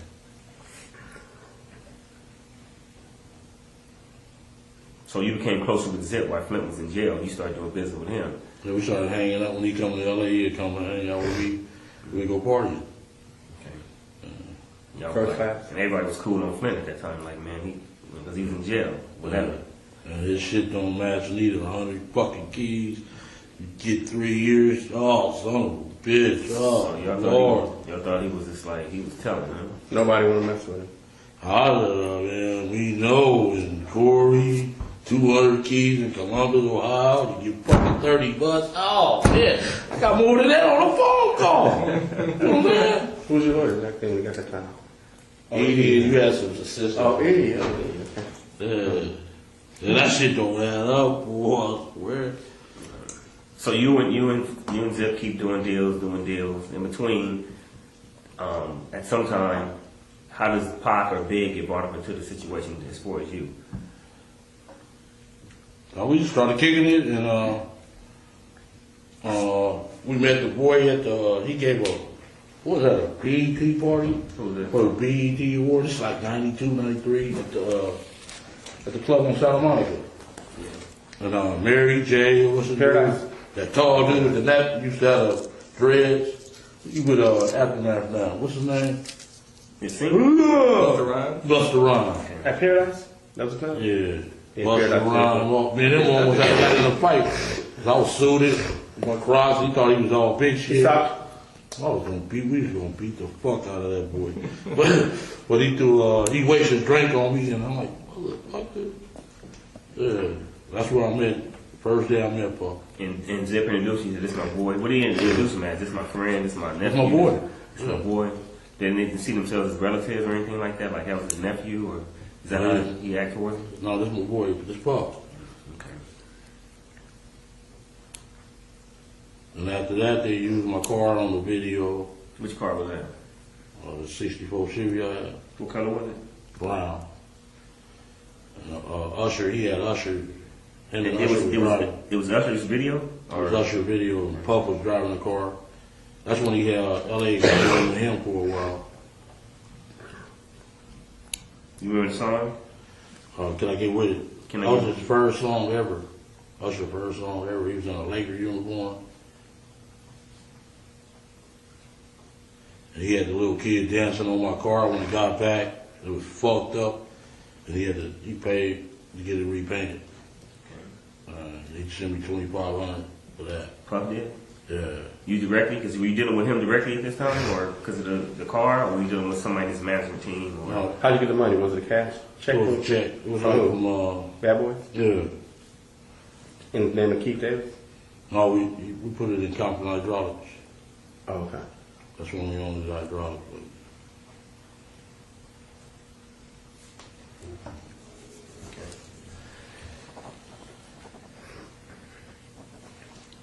I'm sorry, what's the cat's name again? The video dude? Usher. Okay. Can I Get With It? That was 92? What year was that, Ken? Just like 92. He first 92, 93 years. He was like 16, 15 years old. 14, yeah, he was a little kid. Mama, can I buy the car? Yeah. And then after that, was your relationship right with you and Zip? And Puff? Yeah, we used to go club, go to the club, you know, drink, pop the bottles, all the bitches come. Yeah. Good style, right? Yeah. How often would he come out here? Zip? Shit, like once a month. Did Puffy have a place out here? Didn't he have a place out here? Where he stayed at? House? Back then, no, he didn't. He was scared shitless out here because of the voice. So that beef had started by then? No, it started when they went out for that award in New York, and he said, "You want to be in fucking, you want to be in your own video, not this motherfucker dancing." That's when it started. Then we seen him right after that at that summer jam. We on the stage drinking bottles, smoking, and he like, "Hey, KPD, let me holler at you." So how the fuck you meet them dudes, dog? Same way I met you, you know, motherfucker. Yeah. That's Suge saying that? Yeah, Suge asked me, how you meet them dudes? I'm like, man, same way I met you. And that was at the 95 Summer Jam, Summer Festival? 95. That's when One More Chance was out. Big Key, give me. Okay. One More Chance, yeah. Let's go back a little bit. We go back, Zip is coming out once a month. You met Puff at the Paradise Club at the BET Awards. He asked you to use your car, you use your car, you end up getting damaged, he pays you. And then Zip's coming out once a month. Prior to the times when you start talking about the beef with Pac and Suge, how many times do you meet Puff? Oh, no, that's called, right next to the comedy store? Yeah, then there's a strip club and at Delhi. Okay. So you see him at these different events out here, just kind of socialize, shoot the shit, nothing going on, and then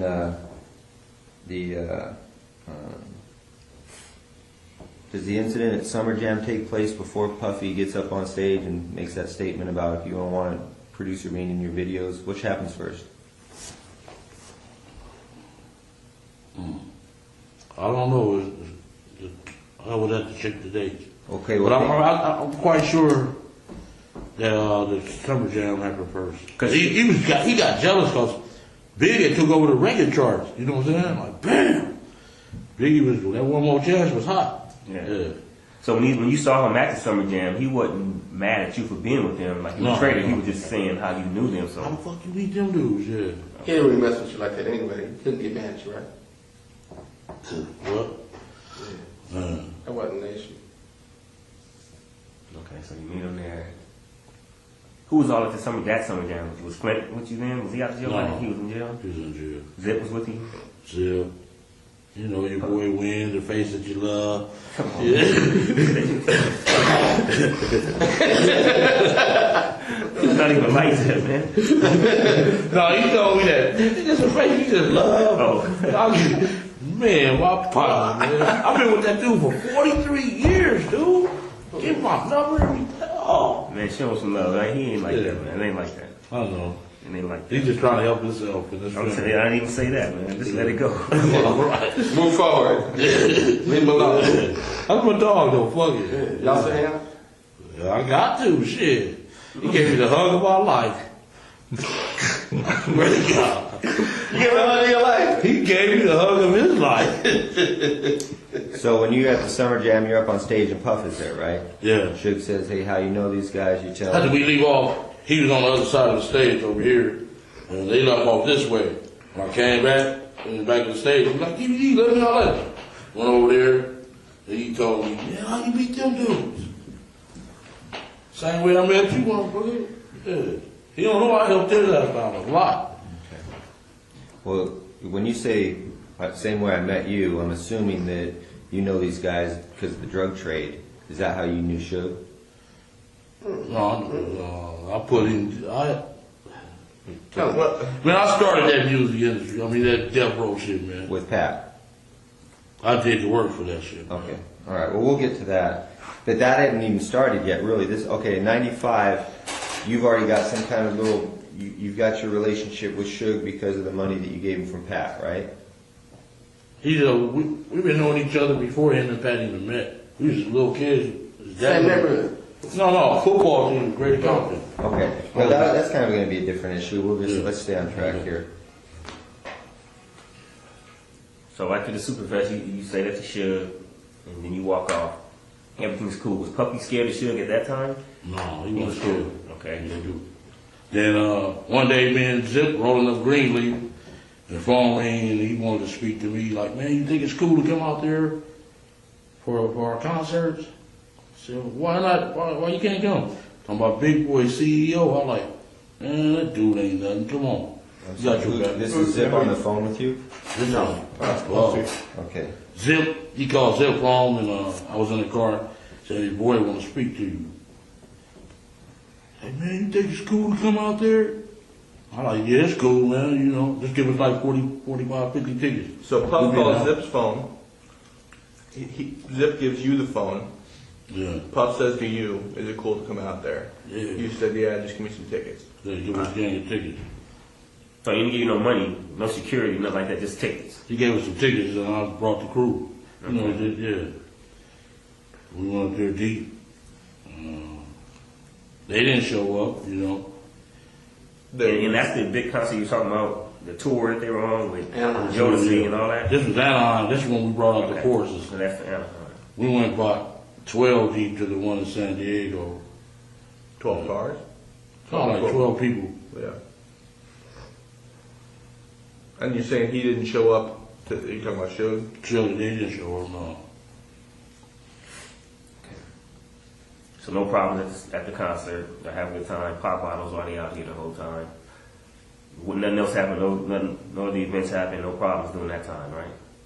Right. No problem. Okay. You and Zip keep doing what y'all doing. No business or whatever. What's the next little thing that might have happened? You know, as time went by.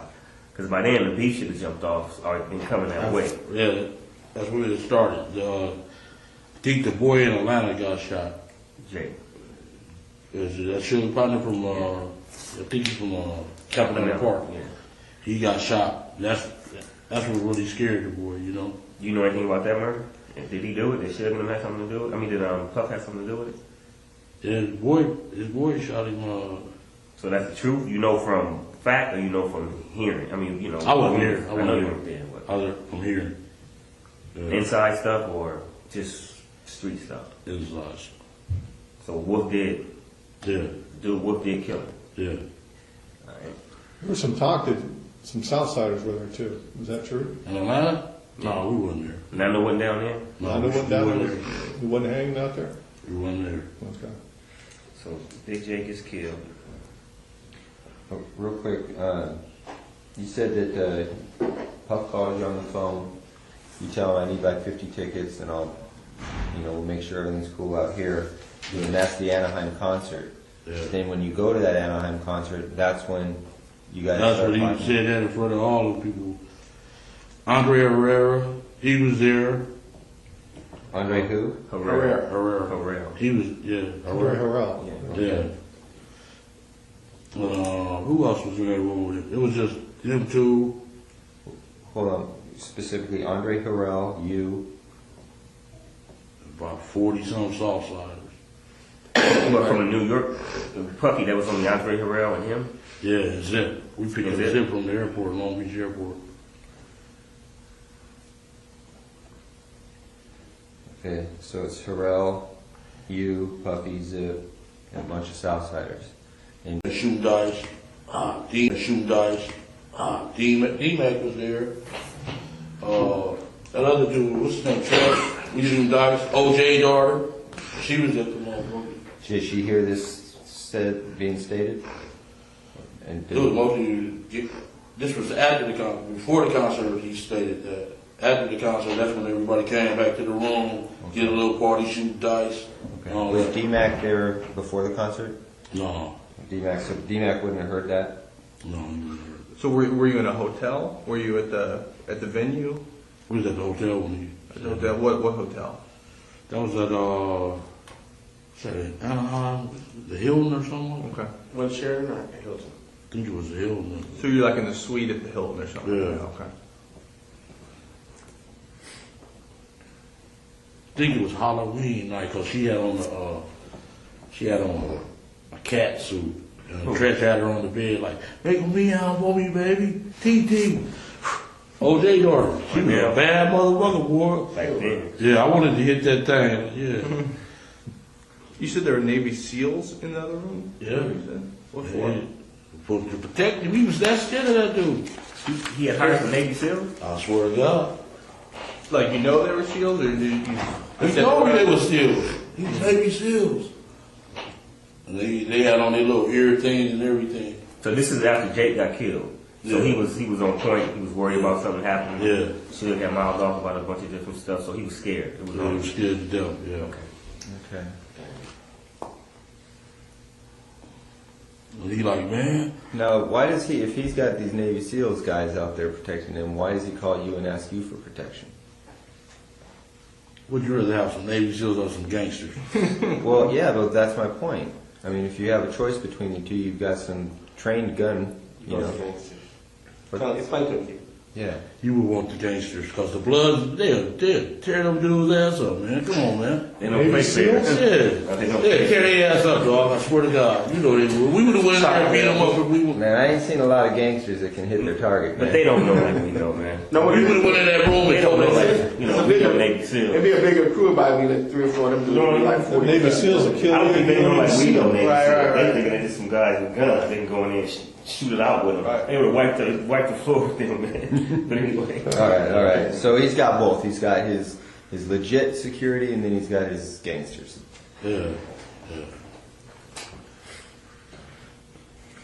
Well, let me ask you a quick question. When you guys rode, who was all with you? As far as the main crew who rode with you when y'all was, you know, with Puff, hanging out with him, or, you know, bodyguard, whatever you want to call it. You, who else? Face you love. You went. Me win. Corey sometime. Lane, all of us. You know, the little crew. The whole No, crew. well, that crew that day. Who was there that day? At Anaheim. Atlanta? Mm-hmm. Everybody. Everybody. Yeah. Whole fucking neighborhood. Give us 5 names of people who would say, "Yeah, we heard Puffy say that." You don't have to come from. They don't. Al, Corey, Wynn, Third Rock, all of them would tell you shit. I'm quite sure they didn't told y'all already. Al, this is all the main crew. Was it up there? Was it up there? No, he wasn't there. He was on. He was He's still in running. Vegas. Okay. Bram, none of them, the G's from the other side went over there. No. It's your crew. Yeah. The Burns, right? So this Anaheim thing had to be after. This would have been after. Big J got killed. Yeah, after Big Jake, right? Yeah. That's when it heated up, huh? After Big Jake went down in Atlanta. Yeah. But just to make something clear, you said previously one time you went down there with 12 people. Is that different from That was this? in San Diego. Okay. San And Diego. that's after Anaheim. This is before Anaheim. Okay. Before Anaheim. So Anaheim was pretty much the last big concert you guys went to, and that's when all that stuff happened. As far as Puff saying, you know, I give y'all this. Yeah. Then we went to Vegas, at the MGM. They got pictures and everything. Sure. Magic Johnson that gave a big party out there, and we went to that thing. Were they there? Who? Puff and them? Yeah. Okay. We smoking weed. I ain't never seen them smoke weed in the MGM like that. But man, y'all is crazy as hell. You know what I'm saying? They're smoking wherever they want. Yeah. Had the thing roped off. Yeah, that was some big shot shit. I was like, boy, y'all got, because in Las Vegas, they'll take your ass to jail for a joint. You know what I'm saying? An apple joint. Yeah. Now, Go ahead. I just wanted to get back to the schedule. Yeah, just get the timeline in order. Big Jake gets killed in Atlanta. The thing in Anaheim happens after that. At what point, if you remember, is it when Puffy takes the stage and says, "Hey, if you don't want your producer," or I'm sorry, Yeah, that's Suge when gets the up on beats. Yeah. When does that happen, though, in relation to these other events? Because we're trying to set the stage here, and it's important we get this in order. Had that already happened before Jake gets killed in Atlanta, the bodyguard? My girl got all that memorabilia. I could go look through that shit. You know what I'm saying? That was back in New York, right, when that occurred? Yeah, when he was on the stage. And really, the Wu-Tang was on their ass. They was the one dancing all in their face. You should have started a beef with them. You know what I'm saying? Puff them was like little kids, you know, Junior Mafia. Yeah. I think it happened before, though. Before Jake? Yeah, before Jake. So you could see Suge getting up on stage, making fun of Puffy. Yeah. Because that was like the thing that started I did it triggered it. everything. Before anybody got shot, That killed, was a security. lot of disrespect. Yeah, that was disrespect like fuck. I mean, 'cause that would set kind of a motion for Atlanta. That had to be before. All right.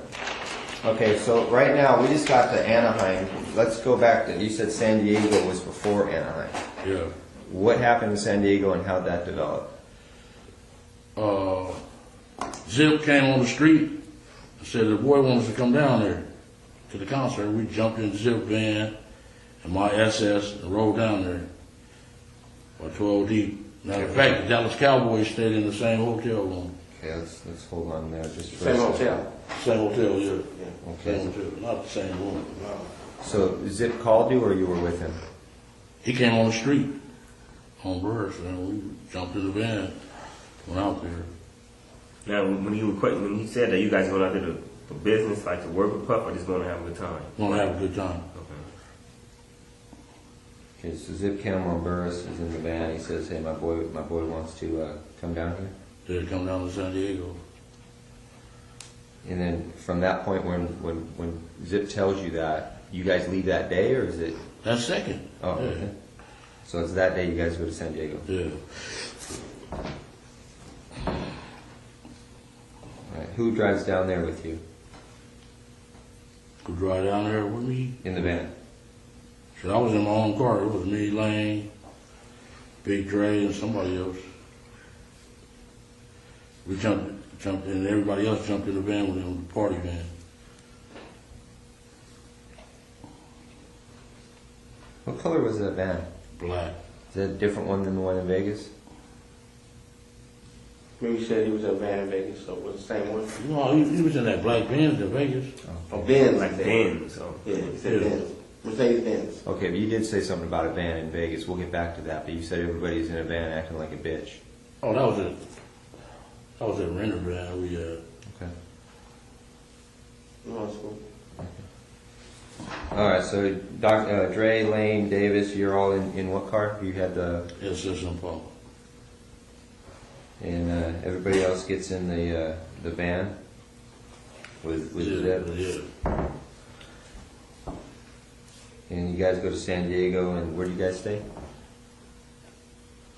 Whatever I don't remember the name, but the Dallas Cowboys that played San Diego Chargers that weekend. Was it near the water, or was it on the Main Street, the gas lamp district? It was a Sheraton or the Hilton. You remember seeing water? Was it off the water? No, it was that night.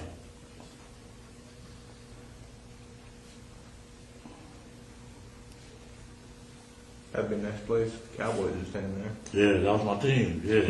Well, that should be easy. There was a lot of girls, boy, they groupie business. Yeah. Okay, so you and Zip and the rest of the crew down there. You run into Puffy at the hotel or at the concert? We ran into him at the concert, then we went to the hotel after the concert.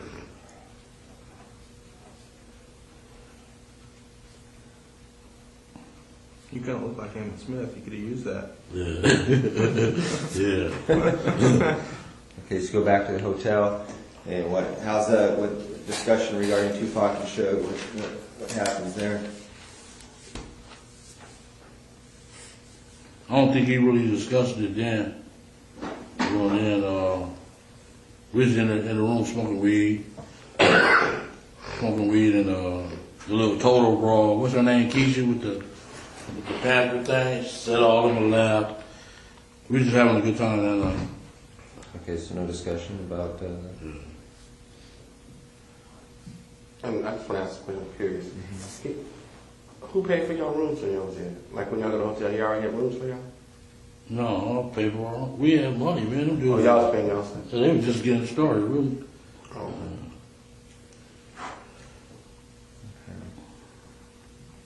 All right, so San Diego happens. Then is there anything else that happens between San Diego and Anaheim? I don't know if that concert in the thing in Vegas was before Anaheim or I know Magic Johnson gave a big party there. Okay, let's go into that. Magic Johnson gives a big party out there. In Vegas. And you go out there with Zip?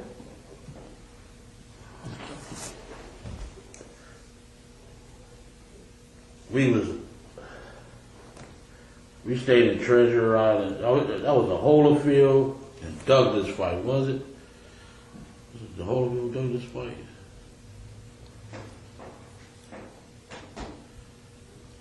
The night Fan Man. You know, Fan Man. Holyfield Boat, wasn't it? Okay, it was the night of that Yeah, fight. Holyfield We Boat. stayed at Treasure Island. And Al they got the rooms for us and everything. Then Al got the room for you? we little while. Yeah. Yeah.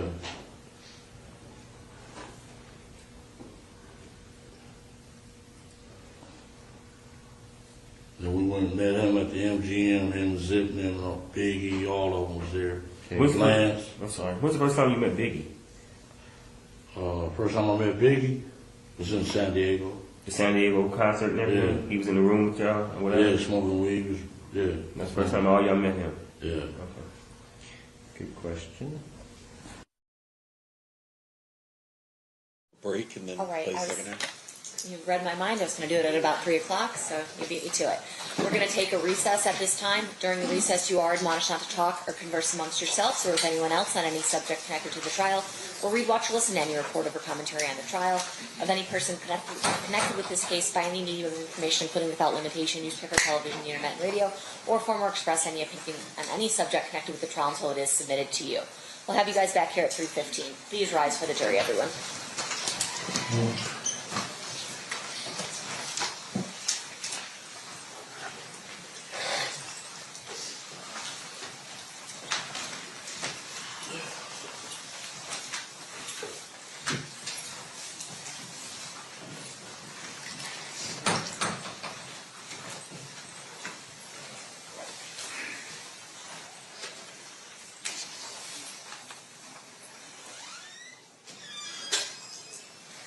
For the record, the jury has exited the room. Will be in recess.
record, back on record in State versus Davis, C377407.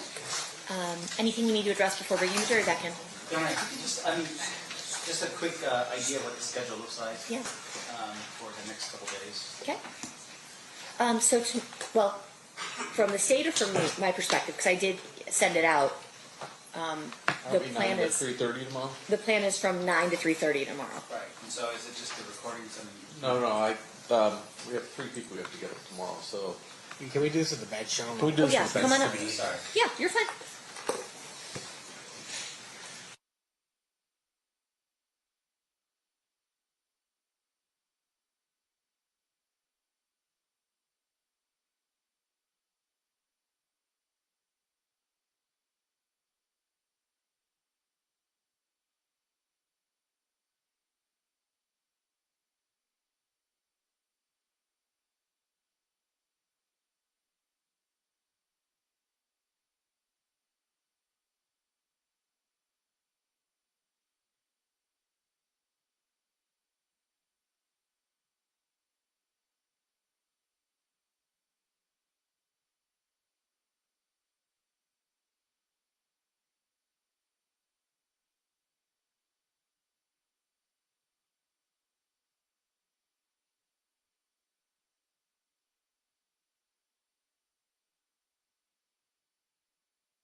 All right, looks like we've got our scheduling issues kind of ironed out a little bit.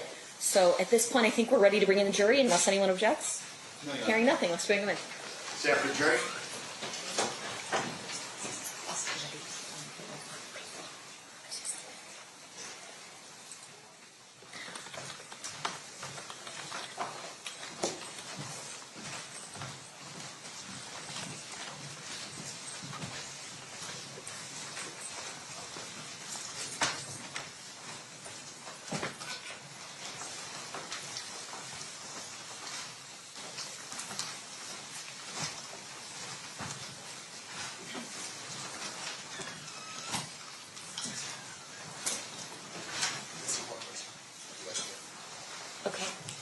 We have one juror still in the restroom, so everybody can be seated, and then when our other juror comes in, just rise for him real quick.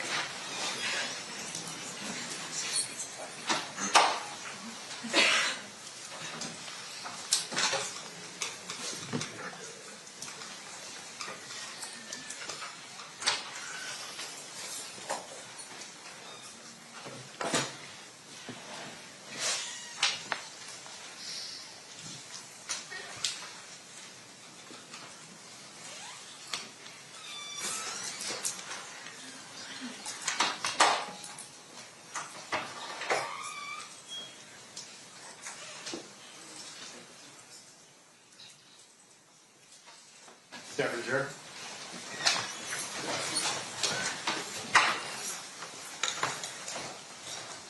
Do the parties stipulate to the presence of jury? Yes, Your Honor. You may be seated. All right, it looks like we're still in playing Exhibit 117. State, you may resume at this time. Thank you. Okay, so the road got you guys the rooms at Treasure Island? Yeah. Okay, and it's Magic Johnson party you guys to go to. It's a Holyfield fight. And you remember it? Who's fan? Family guy Came down in the ring. Remember? Oh, yeah. Parachute. Oh, yeah. To the ring, got beat down. Yeah, they beat us down. Rock, Newman them beat him up. They beat him down. Yeah. Ooh, boy. I didn't realize that. Sucks to be in Like here. just playing a joke or something. Oh man, because they threw off their rhythm, man. They was ready to go, and this gonna come. It's either him. It was either him or Buster Douglas. When Buster Douglas lost to who? So I think that was Bo Holyfield because it was a big fight. And I remember Rock was Bo's trainer. Yeah. So I'm pretty sure. We'll check on it, but I was with my other girl. And we all went down to the MGM with our bottles. After the fight? After the fight, yeah. Was it Buster Douglas and Holyfield? Was it that fight?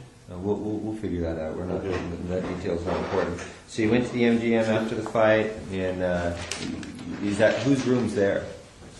No, we just met in the lobby by the bar area. And boom. And he like, Magic giving the party. And we all stormed over there. that's what Puff said. Matt's giving the party. Then Yeah, let's go over here. And Big was there too. Big was there. Lance, all them dudes was there. So Puff and Lance were together too. I mean, they were in the same crew. I know they ran together, but anyway, go on. That's all right. And that's when they was about to fight. Lance and Puff Okay. got in each other's face. His little gay ass, because he had the money. Yeah. Was D-Mac there too all the time? I don't think he was at this one. I don't think he was there. Okay. Okay, so Puffy then. Okay, so you go to the party, and then is there an opportunity where you guys talk with Zip and Puffy again about Tupac and Suge? I know he said it at that room in Anaheim and a couple of times at Greenbacks. Okay. Yeah. Okay, so I'll just put you don't recall. Excuse me. Yeah, and when D-Mac told me that Zip got the money, oh man. Okay, hold on. When we get to that, Yeah. that's a good point. But we got to work our way out. Okay, so this you remember when that fight was as far as dates? And now we're getting into what? Are we in '96 yet? No, we're still like 94, 95, right? Late 94, early 95. Oh yeah, when that fight happened. And then that's the same time, in the beginning, I think, of 95, when the BET award season is in the beginning of the year, Suge said that fight came along. That was the Source Award, he said that. Yeah, but you know how all the awards started, January, February, March. And then the fight was in the summer, wasn't it? Wasn't it a summertime fight? Was it hot out there? I think it was winter. So end of the year, end of 94. Yeah. It was Buster Douglas and Holyfield. Okay. Fight. Yeah. All right. Okay, so discussions regarding I'll give you anything you guys want to to take care of those guys, that's like a year and a half, 2 years before it ever actually happens. Maybe about a year. Well, he's months. killed in late '96. Yeah. So that would make this, it would have to be late. 95, late 95. Okay, yeah, that's what I'm saying. Yeah. So towards early in the year, the Yeah, beef yeah. starts, Yeah. comes all the way around, the summer go through. Yeah. Okay. Concerts. Tell us what happened that made it something other than just him frustrated and boasting. Man, I'll give you guys anything. I mean, what made it a specific, like, hey, I'm serious, I want you guys to kill these guys? I mean, When he told me the greenback. how'd that go? Like, what was the conversation? And who's he? Who? Puff. Puff said. Yeah. Okay. This is specifically at Greenbacks, right? Yeah. How's it go? How's the conversation go? I mean, okay, listen, I'll do it, but I need $500,000, or, you know, I've got somebody who will do it, but I need 300. I mean, we need really specific details regarding that. Yeah, we wanted $1 million. Okay. All right, so you meet him at Greenbacks for lunch or dinner or what? This was dinner. Okay. Who else was there? Shit, all of us, Corey, everybody. And everybody's listening to this Our little conversation? Huh? Everybody's hearing this conversation between you and Puff? What he talking about? Talking to me. We had went downstairs. 'Cause when we got there, we was laughing at him. Because he was with this broad that sucked dick. That sucked every dick in there. He all hugged up, kissing with her. We was laughing like a mother. Like, man, what you laughing at, dog? Man, don't just come out here getting any broad, dog. You know? I took him downstairs and he's like, man, I gotta get rid of them dudes, man. It's gonna be a problem. Is Zip there with you? Yeah, Zip was, yeah. At that conversation? No, you weren't at the conversation, it was just me and him. So he tells you seriously, man, I need to get rid of these guys. I mean, he's looking at you in the eyes and Yeah. he's like scared. Yeah. He's scary, dude. Still is, huh? Yeah. Now, when he asked about it, he always said both of them? What he said, Suge mostly, or he just always talking both of them? That, when he had Boy on after he made the record. But before that, it was just Suge. Yeah. And then after Hit 'Em Up came out, Yeah, that pissed them off. so he's like, kill both of them. Yeah. So there's got to be two separate conversations then. Yeah. 3 or 4. Right? Or, yeah. So was Anaheim was just about Suge? Anaheim was about both of them. Okay. Anaheim was about both of them. And he said it in front of all those people. I couldn't believe it. You know what I'm saying? In Anaheim? Yeah. Whole room full of Crips. You know, they motherfucker go after his ass. Yeah. Okay, so he tells you, I need to get rid of him. At Greenbacks, you and him down the stairs, and you tell him, I do it for $1 million? Yeah. Then when that shit popped off, he Zip like, shit, this y'all perfect, you know. Yeah. I'm like, man, we ain't got no pistols. He came over with pistols. Okay, so he says, you tell him we'll do it for $1 million, and he's like, okay, I'll do it for $1 million. Yeah. He agrees. You shake on it or something like that. Yeah. What happened? Gentlemen, he like, man, we'll wipe the ass out quick. You know, it's nothing. So that done, you know, that's easy. Did he front you any money or anything? No, he didn't. But after it happened, he called what's the name? Zip. Is that us? That's us. And the broad was even calling Faith. Yeah, that's us. You know. She wanted it done too? She was calling Zip. Is that us? That's us. I'm like, yeah, that was us. Was Keffe, I'm sorry, was Biggie ever involved in any of these conversations about hitting Tupac? Okay, it was always just Puff and Zip. Yeah. You think he knew about it, or he was just like, whatever, he was doing his own thing? He was like doing his own thing. Lance kind of kept him kind of out the way. Yeah. So this is all Puffy's doing? Yeah. Puffy was scared of the dude. Period. Okay, so you guys make the deal for that, and then you guys aren't out in Vegas then with that intention. That's not why you're in Vegas. We've been going to the fight since Pat days, you know, the 80s. So y'all geared up to go to Vegas, and y'all was going anyway, not even knowing who else was going to be down there. Not knowing if Pac and Suge was going to be down there. We ain't got no pistol. We ain't got no pistols down there, and shit, it was right there. This is a perfect opportunity, baby. That was Zip talking? Yeah. Because of what happened with Marion? Yeah. Y'all see the surveillance I got in the car with him, in that Benz. The broad was in there first, Foxy Brown. She was in? She was in the car with him. Okay. He told her we need to handle some business, so she got out and I jumped in the car. He had a little secret compartment. The thing popped out. Okay, let's work up to that real quick, because that's important. Well, but there was, he said that you were there was numerous conversations, the first one taking place in Anaheim, another one at Greenbacks. Yeah. What other conversations took place where you and Puffy were talking about, doing this stuff?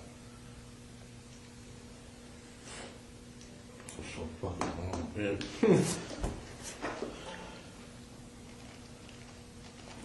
So just to jog your memory, you're down in Anaheim. Puff gets up. He says, I'll do anything to get rid of these guys.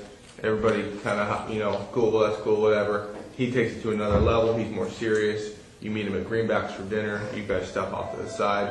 He talks about, hey, how much you want? I'll give you $1 million. Yeah, we went downstairs. You say, cool. Yeah, consider it done. All right. Now, what conversations between Anaheim and that conversation, or that conversation and the incident? Any more conversations in there about getting it done? On the phone or in person, either one? Does Zip ever call you on the phone? No. I know after it happened, he kept calling, that us? Yeah, that's us, motherfucker. Yeah. Did Zip ever try to push it, like, hey, the boys still talking about, getting this done? Yeah, he just said that's our perfect opportunity. That's it. But in between, he never said nothing, like he was trying to, almost broker it. Like, yeah, I talked to Puffy, asked him, y'all gonna do that still. No, he didn't say that. Who brought up the amount of $1 million? Shit. He did. Puffy did? Yeah. Okay. Wasn't you? No, it wasn't me. I'm shit. $1 million out there. Yeah. Take it for 50. You know what I'm saying? Shit. So he brought up them $1 million. Yeah. Them project dudes will kill your ass for $1,500. You know what I'm saying? Shit. Tell me about that. So basically, all right, then you guys are here to go to Vegas. Y'all had planned to go to Vegas a couple weeks, got the hotels. Yeah. And then who all drives out there? All you guys is. All of us, yeah. Zip, we had left from Greenbacks. Give me 1 second.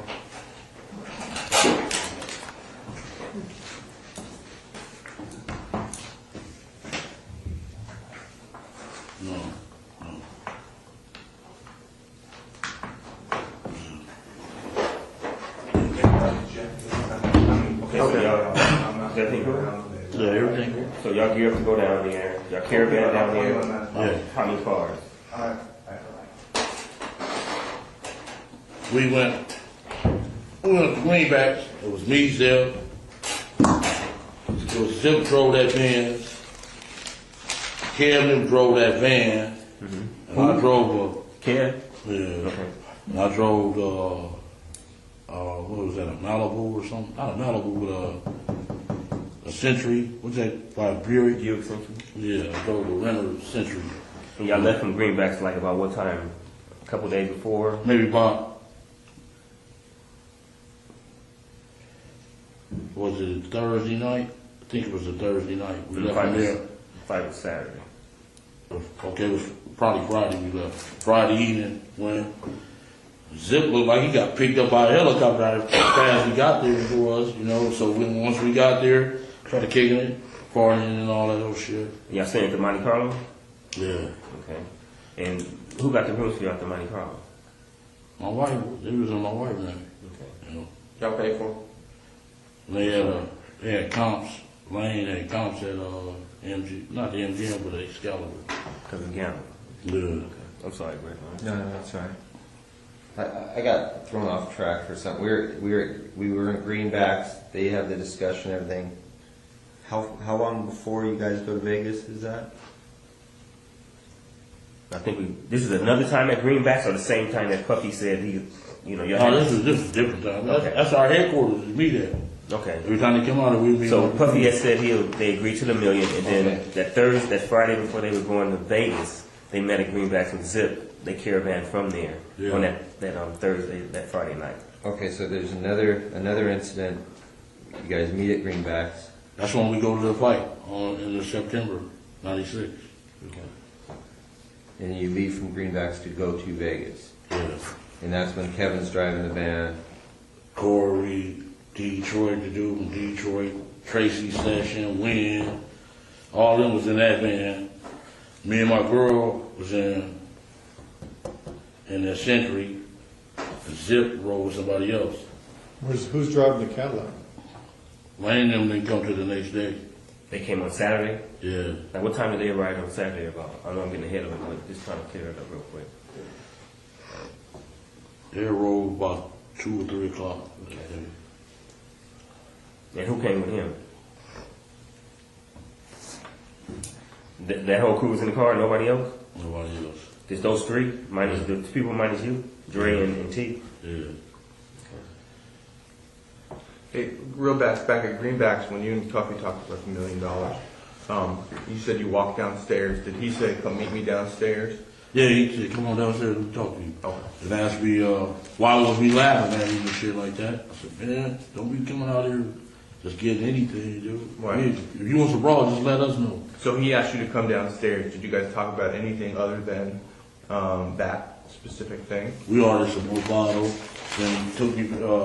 It's like a 2-part thing. It's like the deli part right there. Then you can walk back and look for the bottles. And then we walk over there and talk when we looking for the bottles. Got the bottles and shit. So you think? So in your opinion, the specific reason he asked you to come downstairs and talk to him was about that thing, not about liquor or anything. Yeah. It was about that. About okay. that, yeah. Okay, so then another incident, you guys are at Greenbacks, you go to Vegas, Kevin drove the van, he's got those other guys with him, you're with a girlfriend, Lane and Dre and T Brown come the next day in the rent. Was that a rented Cadillac? Yeah. Get there about 2. Who rented that Cadillac? Oh. T Brown. Yeah, T Brown. His mom, right? Mother-in-law. Right. Okay. Staying at the Monte Carlo, you said your girl had him in her name or Paula? Paula. Okay. You all right? Good. Can I ask you a quick question? Go ahead. No, we'll get to that later. Yes, yes. No, that's okay. Come on, now you make us curious. Is that? No. It was something. It's too far ahead, so I'd rather just stay intact. It's like Greg is trying to write fast to get the stuff down. I don't want to get too far ahead. Okay, so you guys are out in Vegas. You're there the night before the fight. The next morning or the next afternoon, Lane and them guys show up in the rented Cadillac, and you guys are all at the MGM. You guys go to the fight. Right. So lead us through it from there.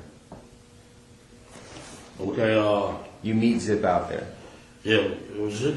We all rode together. Me, Zip, Kev, and what's his name? He just took off. His Benz was faster than our bro. Oh, okay. And we got there. Did he stay at the same hotel as you guys? No, I think he stayed at the MGM. He like some dudes fronted his ass off right in front of us.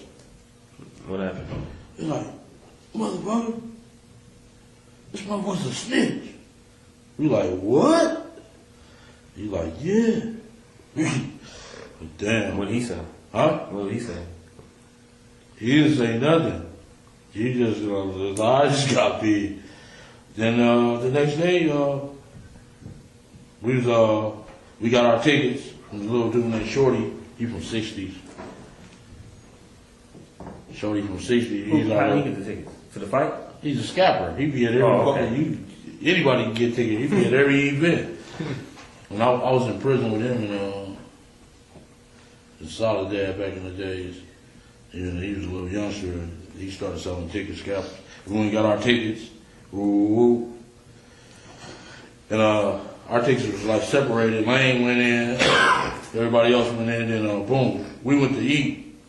We was eating, and man, they came and said, they just beat up Lane. What restaurant were you guys at? You remember? You was in the hotel lobby? We was in the hotel, yeah, at the MGM at a restaurant. Was it a cafe up there or something?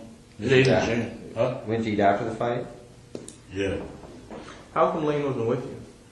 Because we, the scappers had different locations on the tickets. You couldn't get them all in one. Yeah. So you got separated. He went his way after the fight. Yeah. And he got caught up over there. Then. Yeah, we was ordering our food, and they like, man, Lane just got beat up. I'm like, Where was Zip at that point? Zip was in the lobby part where you register. That's where we ran into them. Him and Richie Rich. I heard him before. I know. He's an older cat, right? Richie Rich? Yeah. Nah, he probably like 43. New Yorker? Yeah. Yeah. Was there a redheaded dude there?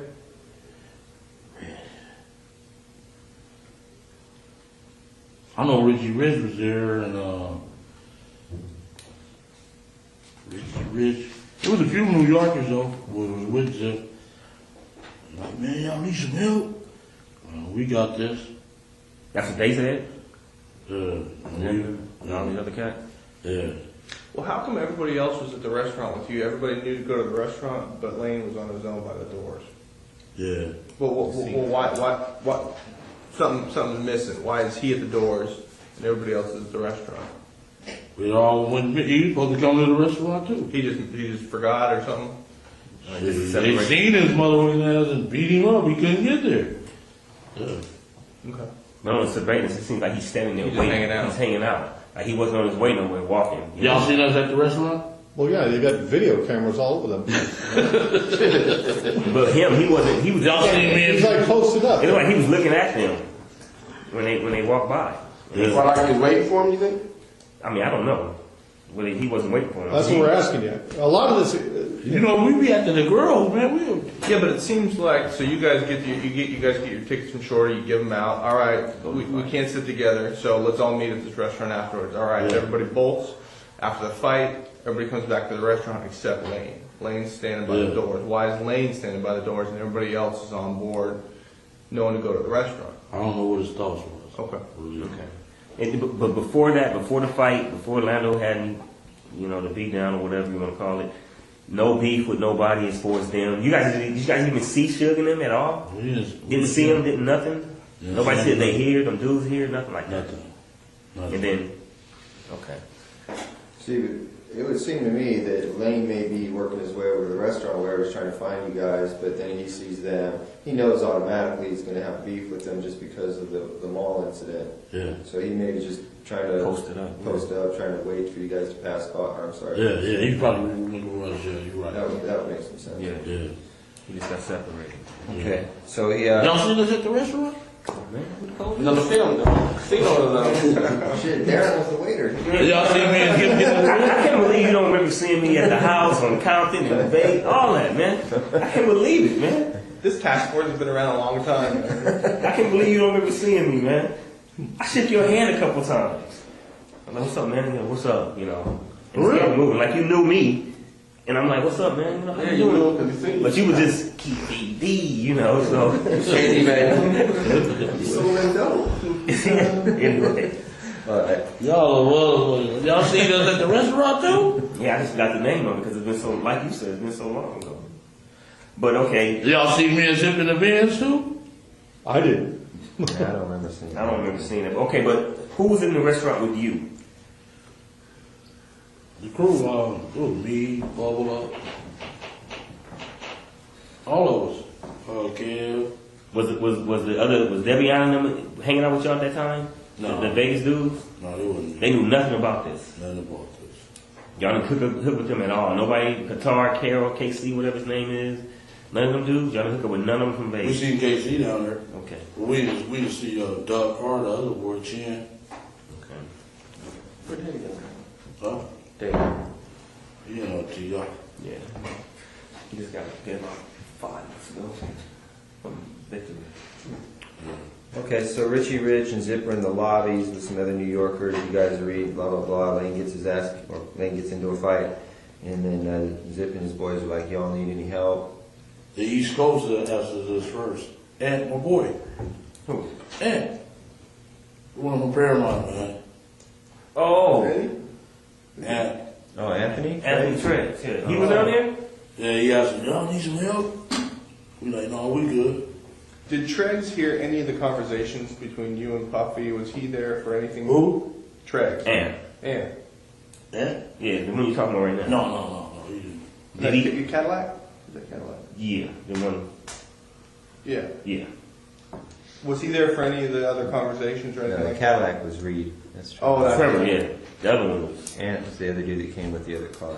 That's right. You know what He was there. We seen him first. He like, he jumped on lane. Ooh, what's up? Y'all need us? We like, no, we cool. Then we ran into Zip them in the lobby. That was the light-skinned kid that stopped us and talked. That was him. When y'all was watching, he stopped us and talked to us. And we met Zip them in the lobby. We went all out to the parking lot to get the cars. Okay, let's stop right there. The whole crew? Yeah.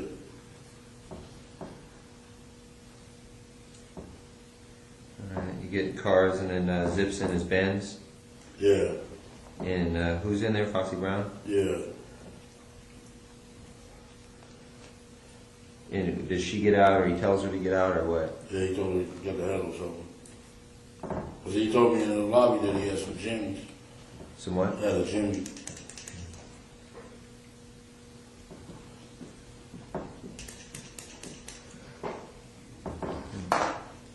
You need one? Thanks.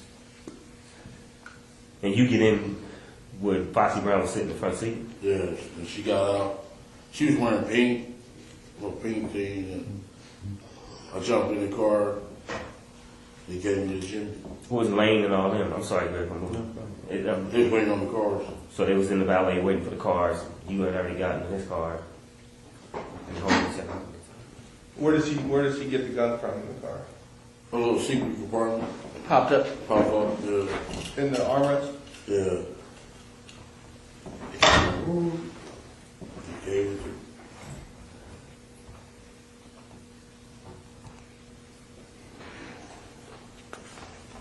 Was it a Glock? Yeah. 40? Yeah. And I ain't ever told nobody this story, man. Doesn't it feel good, man? Get it off your chest? It's been weighing you down, man, for 20 years. I don't know who can I ask you one question though? Oprah's going to be like, Mr. Davis, we really appreciate it. And then you give me like this, read my book. Hey, I just want to ask one thing though. One thing. Y'all heard that story before though, before I told you.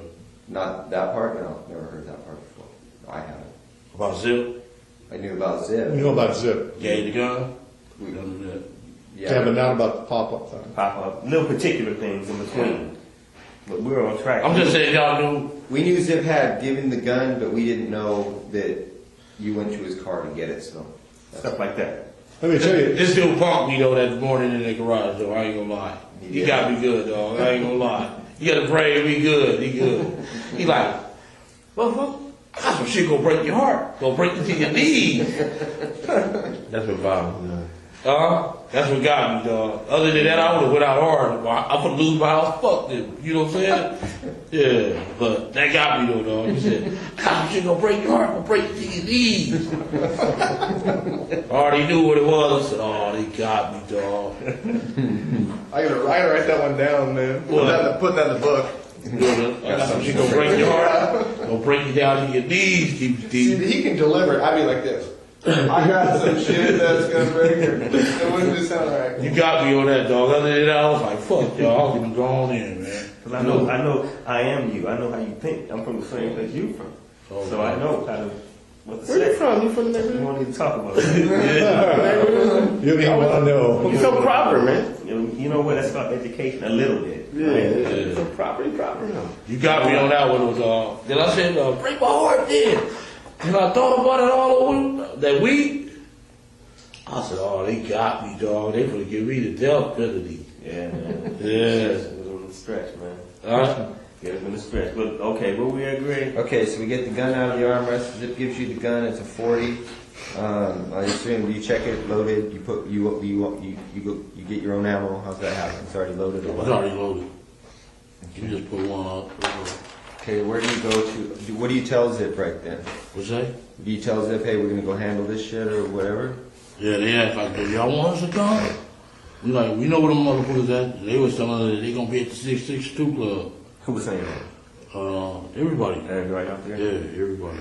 They giving the concert. Well, how do you know that Zip's got a gun? Does he tell you? He told us in the lobby when I met him in the lobby. I got one. What did you ask him? Do you have one, or he just tells you, okay, I got one? Yeah, that's when they asked to do. We need some help. I got some Jimmy. We're like, yeah, okay, cool. All right. But only one he gave you.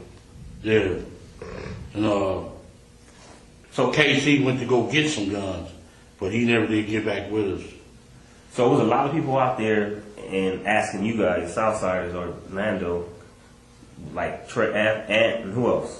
Just the East Coasters asked us first, the East Coast Crips. Then the New Yorkers asked us. That's it, okay. We like, we don't need y'all. We good. Yeah, okay. Then y'all, you get the heat, you get out of the car with Zip after everything. What do you say to him? Like, man, we're going to handle this? Like, yeah, we're going to go ahead. He's like, yeah, show the perfect timing, you know. Okay, then you jump out of the car, and then what happens? I got in the van with the busters. You know what I'm saying? Who's in the van? Where do you put the gun? What do you do with it? What do you think? Yeah. Yeah. Okay, so Keith, you get in the van with who? Corey, Wynn, Kev, Wynn cousin Tracy Sessions, and some dude from Detroit. And they was, Lane them said they had a gun up under the hood. In the rental car? Yeah, they put one up under the hood. So, okay, that's cool. So we go to the 626. I'm sorry, real quick though. Lane's in the van too at that time or no? No, they in the Cadillac. Okay, so Lane in Cadillac with T Brown and Dre. Yeah. You know who's driving in? Who drove off from the hotel? T-Brown. T-Brown was driving the steering. Yeah. And y'all go with the van. This is 2 cars go to 662. Yeah, the van and the Cadillac. Go to 662. Yeah. I'm sorry, go on, Grant. So when you guys leave the motel after you get the gun from Zip, you guys never go back to your rooms to discuss anything or anything at all. You go from the MGM, or I'm sorry, from the MGM out on the hunt for these guys. You guys never go back. We went drop the girls off. Me and Lane did. At what point? Before you met with Zip or after you met with Zip? Well, that's a long time. I know I gave Paula money to go gamble and rush. I don't know what rush. That was Lane's girlfriend, Rashid, or whatever. Yeah, Rashida. Yeah. I know I gave Paula the money to gamble on, but yeah, then we went looking for him we went just the 2 girls that you got. That's what you saying. You said the girls, just those 2 girls, or just a lot of girls who were out there. This Rashina and Paula. There was a few girls out there. Okay, with them, their whole crew. Yeah, their crew. Okay. I gave her money to go gamble. Boom. We get in the car. We get in the fucking van. Go up to the 626 club. And Corey, they gonna kill us, dog. You know that motherfucker. You know, got the police killing motherfuckers and all that. Man, you crazy. And fuck, dude. I know dude since we played fucking football. He's a bitch. You know. They got you scared. Did you get in the van in the valet area of MGM? Yeah. Okay. Who was driving that van? You probably already answered that. It was either Kev or Corey. Okay. And when we went up to the 626 club, they didn't show up. We waited about 15, 20 minutes. They didn't show up. So it's like, let's go get some liquor. We stopped at the liquor store. I got out the van with their ass and jumped in the Cadillac. Them motherfuckers buster, they scared. Where was the liquor store at? What's that street? It's a highway. What's that big highway there? Las Vegas Boulevard? No, not that one. It's east of it. Oh man, what's the one that runs behind all the hotels? We went to Craig.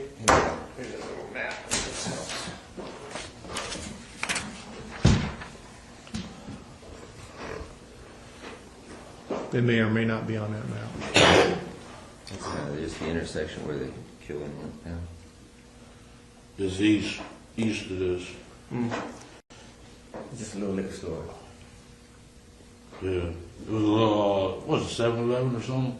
Real close to the 6265? Yeah. 6265? It's a big highway. It's in Marion Boulevard. One of them. Okay, so you guys go to the liquor store, you're tired of listening to Corey whine, you jump into the Cadillac, and you what?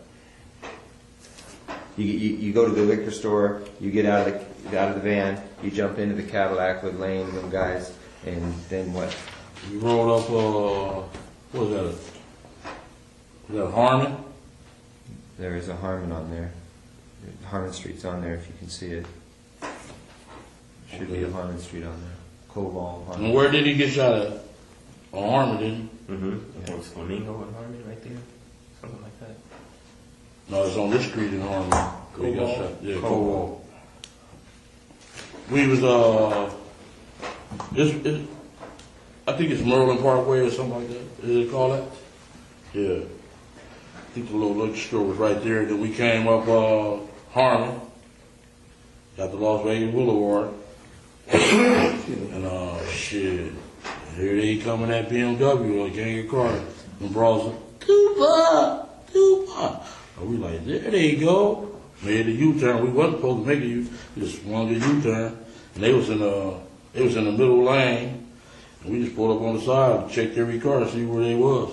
So what directed your attention to him was some girl shouting at Tupac? Tupac! He gave himself away. Otherwise, they would have got away. He already got, you know how he do. Oh, they go down to the finish. And we ain't got him. You did a U-turn, so then you pull alongside of it.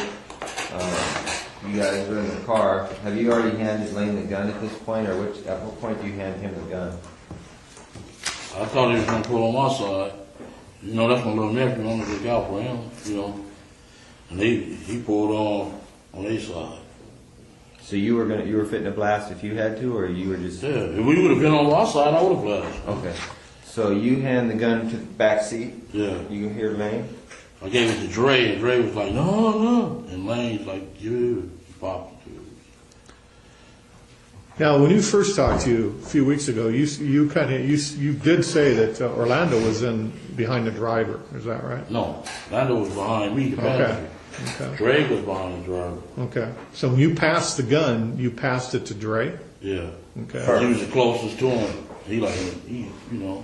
He didn't want no part of it? Yeah, he was scary. All right. I know he would be scary, but when I got out of jail, he said he was a bad motherfucker. Dre? Yeah, I'm like, is that right? He used to faint all that shit. All that shit. Oh, what we gonna do? Could be Duke had his girlfriend like to kill him. Huh? His girlfriend killed him, didn't she? No. I think you're... No, she did. He just had a sinus problem. Okay. Okay, so Lane, so you guys pull up alongside. This is essentially, I think, what...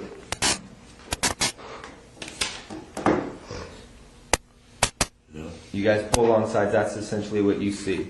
Yeah. So you had But he had the window open. The window down. Oh, was it tinted or no? Or No, he had the window up. Okay.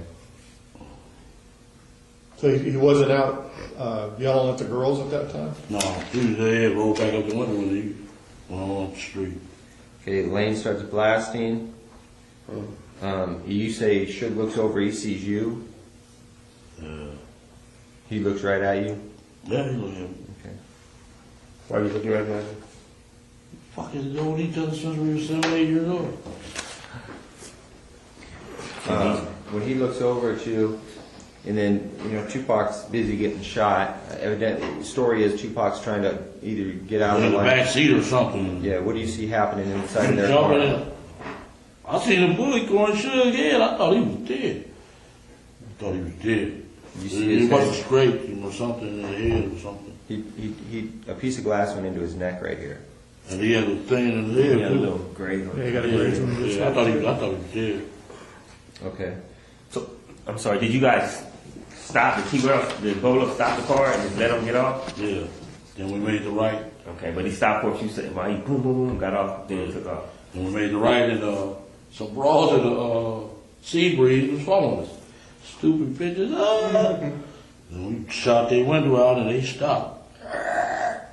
So Tupac's trying to jump in the back seat. And what's Suge doing? Just ducking? Ducking. He couldn't really duck because he was too big. You know? Yeah.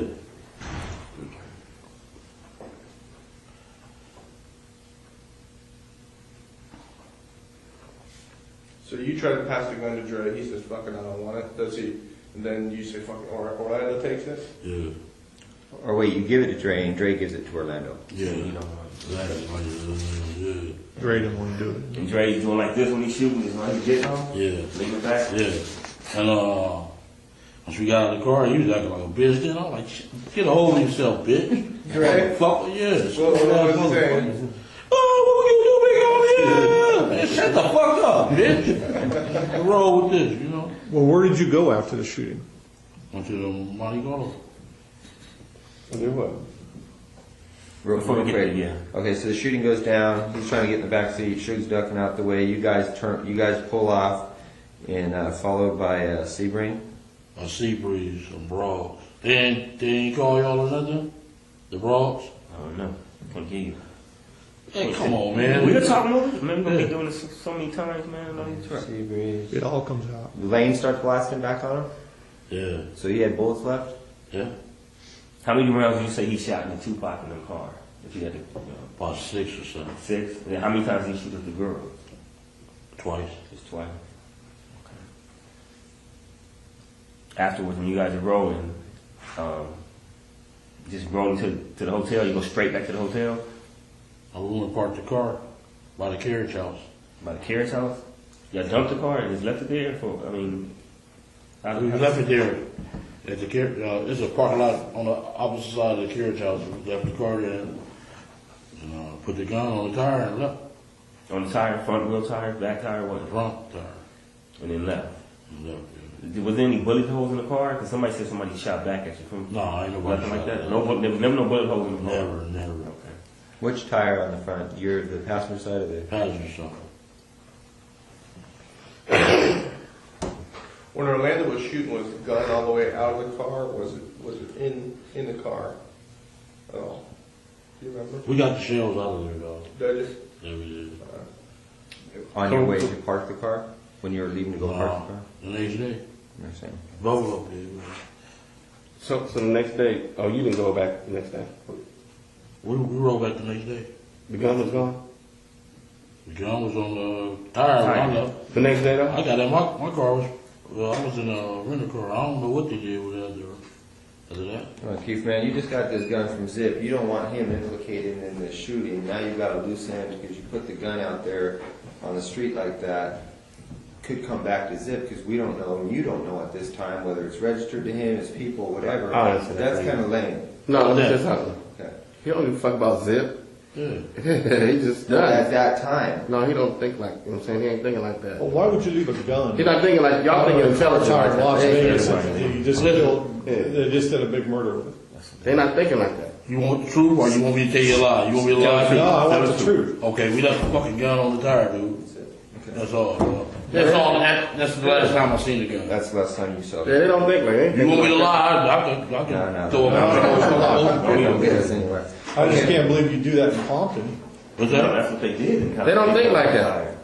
We just left it on the tire. I guess I don't know what T Brown did with it or whatever. What he got. It wasn't our concern. We did what we had to do. Boom. Plus they don't I drove back in my. me and Lane drove back in the car. Went on home. Immediately after that? No, the next day. So what y'all do At the gym. after y'all left the gun on the tire? Where'd you guys go? We smoked weed and drink. Yeah. Where? At the What? hotel? At the hotel. Stay in the room? Yeah, y'all see the surveillance? I don't know. Okay, the carriage, you guys park it in that parking lot. Do you walk or does the van come by and you get in the van again? No, we walked. Okay, you walked over to the treasure or the Monte We Carlo. walked right upside that Coca-Cola place. It's a little crosswalk that goes straight to the Monte Carlo. Okay, so you guys go back to your room. And they pulled up in the ambulance while we was standing right there. Take our bullshit. You guys on the street with We on Las Vegas Boulevard at the crosswalk, and they pull up at the ambulance right next to us. with him in the car already? Tupac and Suge in the car. And y'all just This walking close. Did they see you? He couldn't see out there how many nights because he wasn't really hurt. No, they couldn't see. We didn't give a fuck. We They know ran- they I'm said. talking about the ambulance was parked right here. Right next to us. That shit was as funny as a bubble. So you guys continue, you party at the Monte Carlo, or you go someplace else that night? You get strip club or anything like that? We was at the Monte Carlo. Okay. And you all four stayed together? Y'all four stayed together? T Brown and T. you Brown, and Dre. Lane. All of us there were stayed together. By that time, the band had come back around. And, yeah, they came back. They came back. They They mentioned that. didn't even know we did it. Y'all didn't tell them nothing. Y'all just act like nothing was going on. Nothing was going Let me on. say something real quick. It's weird. I know how, like the way Greg probably said, it's like, y'all just did this big thing, but to them, that dude's nothing. Yeah. Y'all don't care about him. They act Yeah. like, yeah. Not They don't just act me. like he's a big thing and nothing. They like, he's nothing. He's dead. And when we got back, the war broke out. Y'all come. We'll get to that. So you guys go back, you just party, drink, smoke. It's not really discussed. Nobody's making a big deal about it. Everyone goes back to their room to go to bed. You talk to the girls about it at all? You tell anybody? I don't know, man. I don't get down like that, man. I ain't tell nobody shit. That's like I tell my nephews them stop saying that shit. Don't be on that internet and MySpace, man. Don't be saying that shit. They come, then they get that dude for making ever 30 years later. Don't say that shit. I think someone went to the bathroom. So, is that what it is? Oh, no. That's strong already. You guys do that. Go back to the hotel. Do all the south side. Who all was in the room afterwards? Just everybody. Corey, Kev. Corey came later. He said, you learned Tupac dead. Like, is that right? Y'all laughed. Huh? Y'all laughed. Yeah. So he came in with the news that he brought the news that he had died. He thought he had died. Right, yeah. They said they both shot up. Okay. All right. So that night goes by. The next morning, you guys go get up. And you go back down to the Cadillac. I didn't ever go back down to the guy. You didn't. Some other people went. Okay. T. Brown, he had to go get the car. Okay. I thought you said you and Lane drove back. Oh, we drove that a Century back. Was you and him? Car. And your Me wife? and my wife. And she was his girl in there too? I think she was, yeah. Okay, so 4 y'all. Yeah. But during that night, after the shooting, was there any phone calls between you and Zip or you and anybody? No. Nothing. It was dead that night. Nothing Yeah. happened. The No next day, communication. we met at that right here on 3rd and La Brea at that hot wing place. So Melrose was like, what up? Yeah, Melrose. All right, okay. so you get up the next morning, and what happened? You turn on the news, you see he's dead. We already knew. You already knew he's dead. Any phone calls? You call anybody? You call Zip? The next day, The next day, he was like, Zip called you, you called Zip. Called me. And he said, was that us? Poke him? Yeah. Then he called while we said, is that us? Yeah. Wait. So Zip called you and said, "Is that us?" Meet me at the hot wing place. I met him at the hot wing place. And, but you said the hot wing place is here in L.A. Yeah. Okay, so let's go back to Vegas. So you're in Vegas. You wake up the next morning. Yeah. All right. You turn on the news. You see he's dead, or you knew he's dead. You get a call from Zip, right? In Vegas? Yeah, in Vegas. I'm talking about. Walk me through that morning. Who called you, or what did you do that morning? The next morning, someone called you. Remember he was in Vegas too. Right. From Vegas. We left. We got on about 10 o'clock. Then I got a call once I got back to L.A. And he said, come meet him at the hot wing place. And he said, Pope, come on back. And he told him, yeah. Okay, so let's go back to Vegas. What were you gonna do about the car? What was I gonna do? What were you gonna do about the car, or what did you know was gonna be done about the car or the gun? It wasn't my concern. You didn't care about it at all. Okay. I got my mother-in-law had rented my car. I had to worry about her car, and he had to worry about his car. Shit. And I swear, Highway Patrol was gonna pull his ass over, man. Y'all, man, y'all. Do you know if he had the gun with him still? I don't know. I know the Highway Patrol was on his ass for about at least 10, 15 miles. I know he was shitting bricks. You know what I'm saying? I'm like, damn. And you never know what happened to the gun. After T. Brown never talked about, No, I never knew. Okay, so you get back to LA the next day. Zip calls you, says, "Meet me at the hot wing place." Where at? In my Peaks. Melrose and Brand. You know where Peaks is? Yeah. Place to this. All right, so you guys go over there. Zip shows up. You guys, what happens after? What's the conversation with you and Zip? He said, Paul kept on calling, was that us? That us? And he told him, yeah, it was us. Faith called him. Ooh. I said, we go get our little money. He said, all right, I'm going to go back out there. Ooh. Okay, so Puff called Zip and said, was that us? Faith called Zip and said, was that us? Yeah. Would you talk to Puff too? Yeah. Yeah. So when you're talking to Zip, when you're at the hot wing place talking to Zip, Puff calls. Yeah. On Zip's phone or your phone? Oh, Zip phone. And Zip gives you the phone? Yeah. Okay. Kept on saying, was that us? And Zip was like, yeah, that's us. So everybody was happy. Yeah, man, they wanted, we needed some money, man, because y'all raided our house and took all our guns. You know what I'm saying? So that when you talk to Puff on the phone, does he ask you, was that us? Yeah. And then you say, yeah. What's his response? He was happy as hell, shit. And did you ask him then about his money? About your money, I mean? When you gonna get paid or whatever? No, I should say that on the phone. On Zip, go get our cash. Yeah. Zip line handles that part. Yeah. Okay, so you tell Zip we need to get paid. What does Zip say? I'm going to go back home and have it. Yeah, I'll get back with y'all. Yeah. I said they just took our raided our house and took our guns and all that shit. So, yeah. Okay, the raids occur. Then I gave a meeting. That was stupid as hell. For the South Side, we gave a meeting and all them motherfuckers told everything. Well, that's when everybody in the whole hood started, you guys. Yeah, man. I shouldn't have did that. That was the fucked up move I ever made. And was that after the guns were taken from the hood? And, police was raiding the houses, or was it before? It was before I don't remember. I know we gave a meeting at the park at Cerritos. Them bitches went and told everything, man. And everybody, both clicked. I mean, it was a temple and whatever. All of us clicked. Yeah, all came back together. Yeah. Yeah, man, a park in Cerritos. What's the name of that park?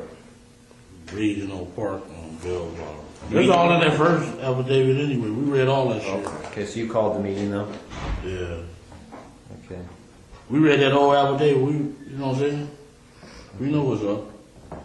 So you called the meeting to discuss the incident? Yeah. Okay. And then, and everybody like, we heard you got your $1 million, man. We gonna kick in. You gonna get your punk ass out of my face, bitch. You know? Right. Yeah. All right. So, meeting takes place. People are complaining. They want the money. You at some point you reach out again for Zip, or how do you try to get paid? I kept calling his ass. And, the next time we seen him was where was his ass at? Was he avoiding you? Yeah. We met him at Roxbury. On purpose? You ran into him, or you guys had a call? We had a meeting. Who set that up? I did. So you called Zip, you finally got a hold of him, you told him He said, I'm back out here, meet me at Roxbury. That club on Sunset? Yeah. And they were shooting pool, and them Don Woo Riders ready to beat their ass. Who's they? Zip and who else? Zip, D-Mac, who was that? Fleetwood. Fleetwood? Yeah. Do the hand with Flint? Yeah. Was Flint out by then? No. Okay, then y'all meet, and then what? We meet? Now, when you have a meeting, is D-Mac and Fleetwood all of them there with you guys? No, it was just me and him. I was talking to him. Man, what's up with the cat? And he ain't gave it to me yet. And D-Mac told me that shit. He said, man, Zip got that money. He like, huh? He didn't tell you that night, though, because you thought he was still trying to get the money, right? Yeah. I'm talking about he told me this past summer. And what's they fell out behind all that shit. When you guys met at the Roxbury, how long how much time passes before, I'm sorry. After that, After Halloween play? No. After the shooting in Las Vegas, how long is it before you guys meet at the Roxbury? Like months? About a month and a half.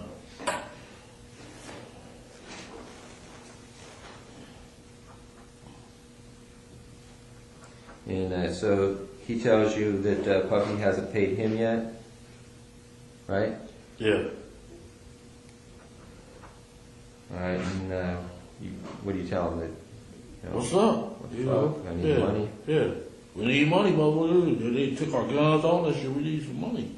And you want to These motherfuckers got millions, and more than, you know. And your business shut down, you wasn't doing no business, nothing. Y'all ran like Colombian out of town, man.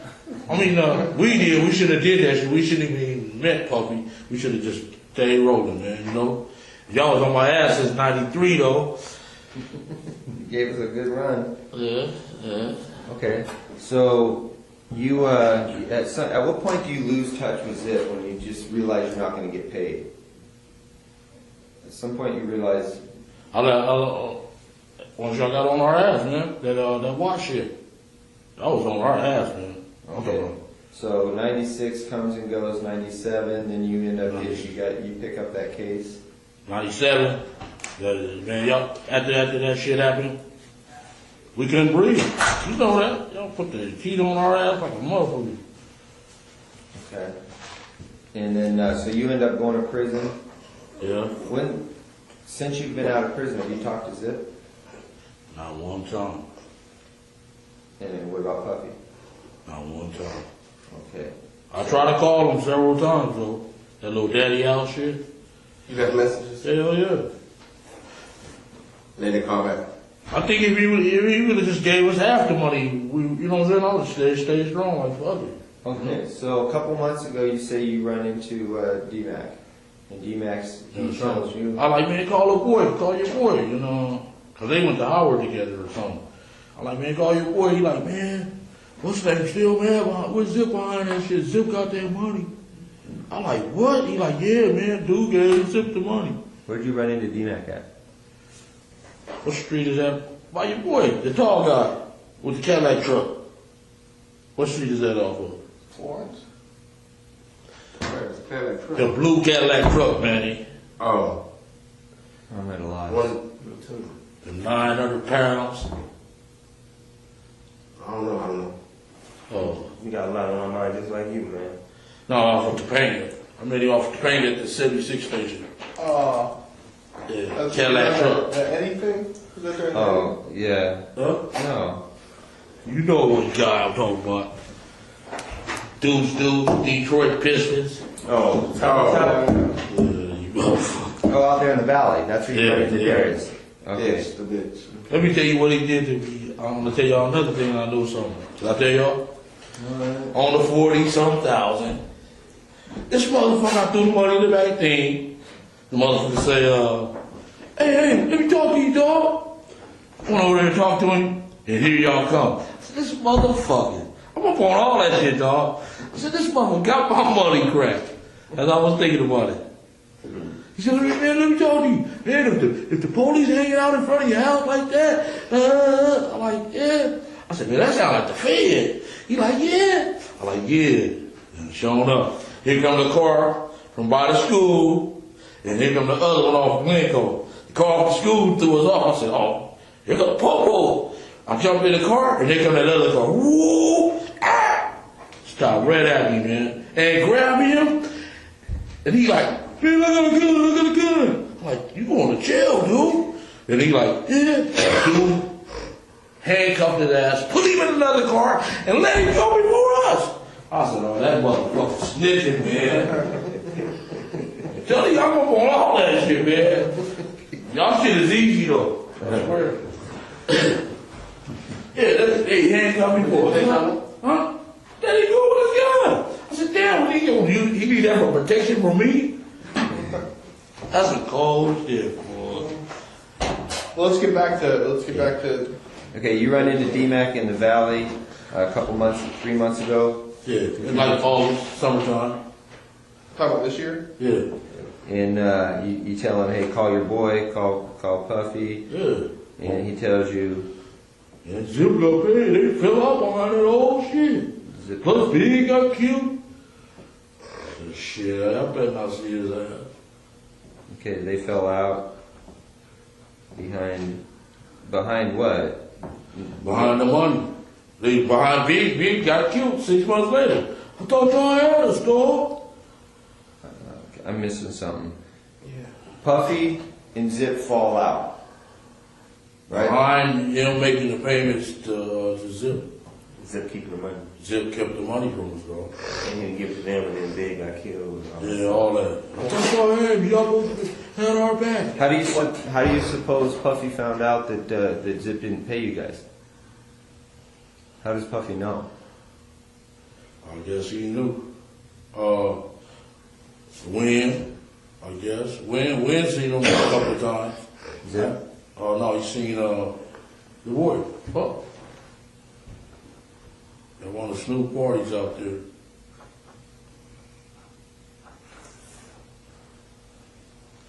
In New York? No, it was at Snoop house. Oh, in Long Beach? Claremont. His house. Yeah. They all on pictures and everything. He came. I said, man, you didn't call me. No, dog. I thought you don't answer this. Motherfucker. I said, you get the number. You got the number. We call. Motherfucker. You know what I'm saying? Well, I was seeing his ass, man. Give me the jewelry and everything, you know? Stupid motherfucker. Okay, so Zip doesn't pay you. Puffy's pissed off because Puffy did make the payment. You have any idea what amount of money Puffy paid? D-Mac didn't say it. Okay, so D-Mac tells you they fell out beyond that whole thing. You think that Win had probably talked to Puffy about the money at one of these Snoop Dogg parties? I said he didn't. He just gave him the number. I heard TV out. Ooh, we go to number. We called him up with a number. Phone off. Puffy gave Win his number? Yeah. I said, you let him give you a number? That was so stupid. Why you get the jewelry? Let me all, you know what I'm saying? Collateral. Yeah. Okay. But you left a message when you get the number? What? You called and left a message? Yeah, he ain't answer it. The man got about 50 phones. He throw that shit away. The phone's easy, man. All right. And what about you? You also said that that Kane told you something about Zip. Yeah, he said Zip got the money. They fell out. When was that? When did Kane tell you that? When did I get out on that violation? That was 2005. Kane's name is Gregory. Yeah. How about Pete? How much time they gave Pete? Pedro Hill? Yeah. Shit, I think he got 5-6 years, didn't he? Ooh. Oh, damn, hurt. Boy, this is a cold dude, man. The game ain't right. I advise everybody to quit, dude. Where were you when Kane told you? Is this when you were back in Richmond, or? Care about it. Oh, only went out there one time. He said I stole $10,000. I said, bitch, I stole $10,000. No, that's your brother saying that. That's not. Yeah. Kevin. That stupid ass motherfucker. He don't know I'm saving his life. $10,000. Oh, you know about that too, huh? Yeah. Okay, so Kane tells you you're over at Kev's house 2005. Kane tells you, man, Zip got that money. How does Kane know Zip? Just from out there in New York. Just the New York connection? Yeah. Everybody knows Zip. Zip's big and a motherfucker out there, man. Yeah. Now, you know Kane's on the run, right? He on the run? Yeah. Oh. You have any contact with him at all? I thought his ass was snitching because he got caught with 12 keys. Yeah, he bugged out on that. He did? Yeah. I ain't got no company. He be up in Baltimore. Right there by that school. By the way, do you know if Gregory Brooks, if his people back in Baltimore are the Brooks brothers that were in the newspaper like a couple years ago behind that big bus? No. You don't know if that's his brothers? No. Gregory, that's my cousin. Okay. Yeah, I know he was sending stuff to Baltimore, but wasn't he, the Brooks brothers from Baltimore, you don't know who they are? No, he ain't kidding me. Okay. Yeah, his brother named Garfield. And he phone company, man. Gregory quit. Gregory, Craig, all of them. All my older brothers and shit quit that shit. Yeah. Yeah. But Greg's sons, both of them in jail. One of them in jail, aren't they? Yeah. They banging and stuff, huh? Y'all is up our ass, huh? Yeah, man. Lil Lane better watch out. Craig's brother, he out there. Why you gonna stop him from doing what he doing? He out there banging and stuff, ain't he? Who? Craig's little brother. They call him Lil Lane or whatever. I mean, Craig's son. They call him Little Lane? Something like that. No, they don't. Mando or some shit. I don't know. Something like that. Baby Nando? Yeah. So I think one of the last things is, what makes you think though that now that you'd be able to talk to either like Zip or somebody in person? Keffe D, I know I got you. I know you're Keffe D, but listen, they had a fall. Seriously though, I mean this is. Man, I would go ask Puffy, man. I would. Hold on, let me say something. All right. Puffy's Puffy. You're Keffe D. Puffy's Puffy. Okay, and now he knows that, you know, you can't afford to be making any mistakes right now about the ghosts that are in his closet. And, you know, all of a sudden Keffe D comes up out of nowhere and starts wanting to talk about the murder of Tupac. He couldn't really come like No, I that. ain't gonna come back. Give me my money, man. No, my money. But I'm saying he ain't. I'm just from my standpoint. He wouldn't just come up to him like that. He'd have to create a scenario where he'd feel comfortable. Well, then let's talk about creating. Like I give you an example of what I would think. Like maybe like. All right, y'all find out where he at in the club. Just hold on, no. Listen to me. You wouldn't just have him just pop up on the dude. No. You create a situation maybe like where Keffe was in town. He was doing well. Maybe Keffe had a business and that he was putting together, a clothes business or something like that. He'd come at him like that, and then they would kick it, and then the conversation would come up. I mean, you wouldn't just have him just walk up on him like that. Right. We don't know how to create that. That's why we need your guys. Because I mean, Puffy. You want my input? Give me an example. Let me see. Exactly what I want. Is your opinion? How many you think you can have? out there that you looking for him? No. I've been looking for his ass. Believe me. You know that too, right? Yeah.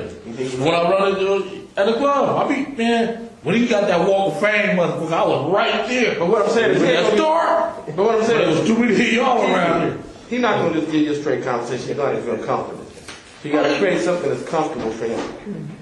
I mean, I know how you're thinking, but it's been a while. He's sophisticated. He's scared. I'm just saying maybe you have to create some type of. They know they don't want to mess with you. They don't want you coming at them wrong. He embraced it when, you know what I'm saying?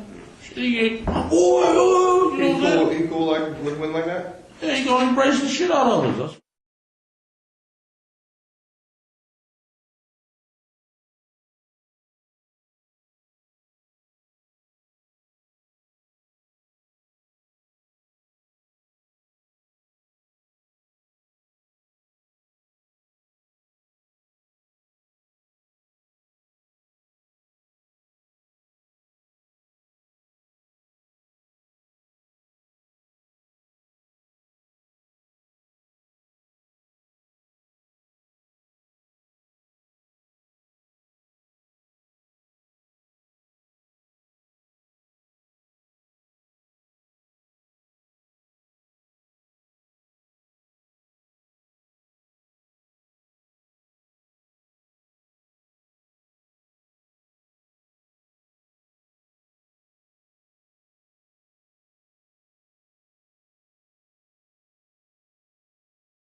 Yeah, he could be in a restaurant, something you could come Then in. I'll be seeing this little commercial. I'm like, you motherfucker. You know what I'm saying? I'm king of the world. No, he got me in trouble the first time. Didn't he though? So he said. So you don't have to go to New York. You can do it here. Yeah. He We're said. talking two different things. New York would be Zip. Yeah. Zip's out there, and he's going to be staying out there. Yeah. I mean, he's got a club out there. He can always. Yeah, he got to. Oh, I can go there because he like every time my folks go out there, he like Brian. He's vice president right up under Jermaine Dupree. He went out there. Him and the dude named Ramon. They went out there. Oh, y'all KBD boys. Oh, come on. He rolled out the red carpet for them. Got them drinks and everything. And they the one told me about the club. Then this other broad I was fucking, she said, got a 3-story beauty salon. Everybody, I was like, them motherfuckers is rolling. Said he got the Phantom, a Bentley and all that. Said he rolling like hell. You see any advantage to maybe starting off with just having another encounter with D-Mac? Yeah. Start off with that, and then D-Mac can put it in Puffy's ear that you kind of. I'm looking for it. All right, I'll get on it real fast. No, we'll handle that. We'll set that up. Okay. Okay. Because what ends up happening is if you take control of the situation, you start making some progress we're not ready to deal with yet, then Basically, you don't have to do anything. Just take the time. Yeah, it takes time. We'll tell you when you need to be somewhere and make arrangements. All right. And gotta put it in his ear because he do go get D-Mac every time we come out here. Okay. That's a boy, yeah. Okay. All right. Well, then on to I think that's a wrap for that whole entire event. These are two of the girls that Darren found. Can I ask a question real quick? Yeah. How long is our meeting going to be today? Do we have a time frame? We're out of here in 15 minutes. Oh, okay. Hey, do you know how to get a hold of DMAC right now? You're more than welcome. You can get a hold of DMAC. Stay long if you want. Knows what? Great. Yeah, Basketball player, I buy weed from him every day. All right, that's cool. Tell Tommy to go buy some weed from him. The barbershop over on 3rd or Beverly? I've got that D-Mac. That's all girl. I've got that. You know her, right? Yeah, I know where he's at. Look at that. She got fat. Yeah, that's the wrong. What about this one here? Yeah, you can get the. That's the one the who's on the phone? How old is this picture right here? Okay, are those the two girls that were in the live club. party that night? Yeah. Okay. And what are their names? And go squeeze Right here. DJ Quick by the ball. I'm serious, he get that shit up quick. Answer the question. Yeah. Real boring. Those two girls, you see What's their that? name? What are their names? Michelle and Jewel. Yeah, and those were the two girls that you talked about At the being party. in the live party that night and, Yeah. and getting close to Yeah. Puffy and Biggie, All is that right? All that, yeah. They was ones to set that shit up. For sure. Now, you know that from being there or you know that from That's after? it. Being there, dog. Okay. I'm not telling you, dog. Did you get any other insight on that from anybody else or, you Keith D? People We know told the you? streets, dog. So you're just saying from that alone? He said he watched They was out of there. place. They shouldn't have been there in the first place. They from Death Row, so Yeah, they he ain't said got no when we business still there there. was odd. Then boom, the fire marshals come. We left Big Pete and what's the name out there, Sporty, outside the club because we didn't have enough passes. So I was going out there checking on them. Don't put that on these notes. Because No, That was just a sidebar. These are different notes or something. We was down. Fire marshal was down there. And Big Pete and Sporty from Great Street was down there. And I went down there to check on them. Then the fire marshal said they was gonna close the place. Bloods was out there. It was ready, dog. We're gonna get into all that another time, man. But that's some stuff we gotta touch on too. Yeah. This is a pictures in there. All right, get your freaking flyers, Miles, ready. All right. What's that tag? I'm gonna see you sooner or later. So One last thing. See me. Come on. I'm gonna see you sooner or later, man. Somebody gonna come You over and here and tell Eddie, me. were Sellies, right? Yeah, we honky. Where were you guys? That was in.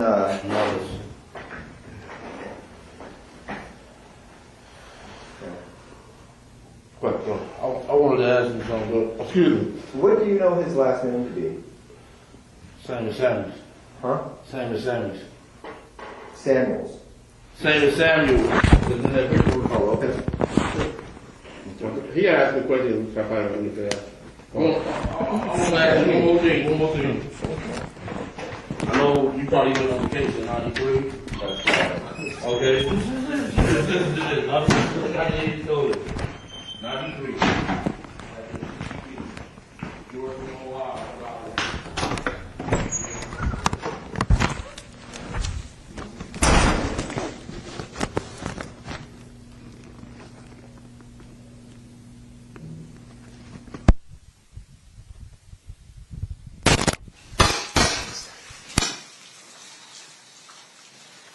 Okay, it appears as though Exhibit 117 is now over. Anything else that you wanted to present today, State?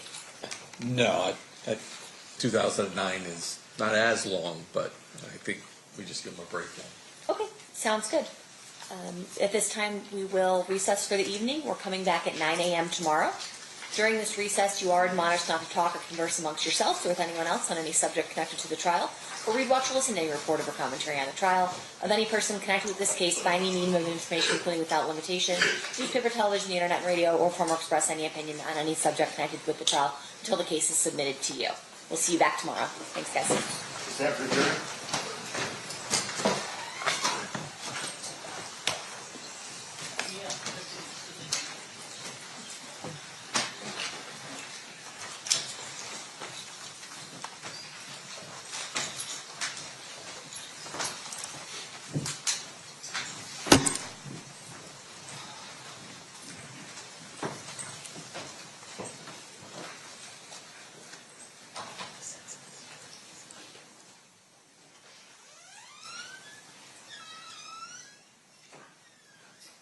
For the record, the jury has exited. Anything we need to address outside the presence? Nothing from the state.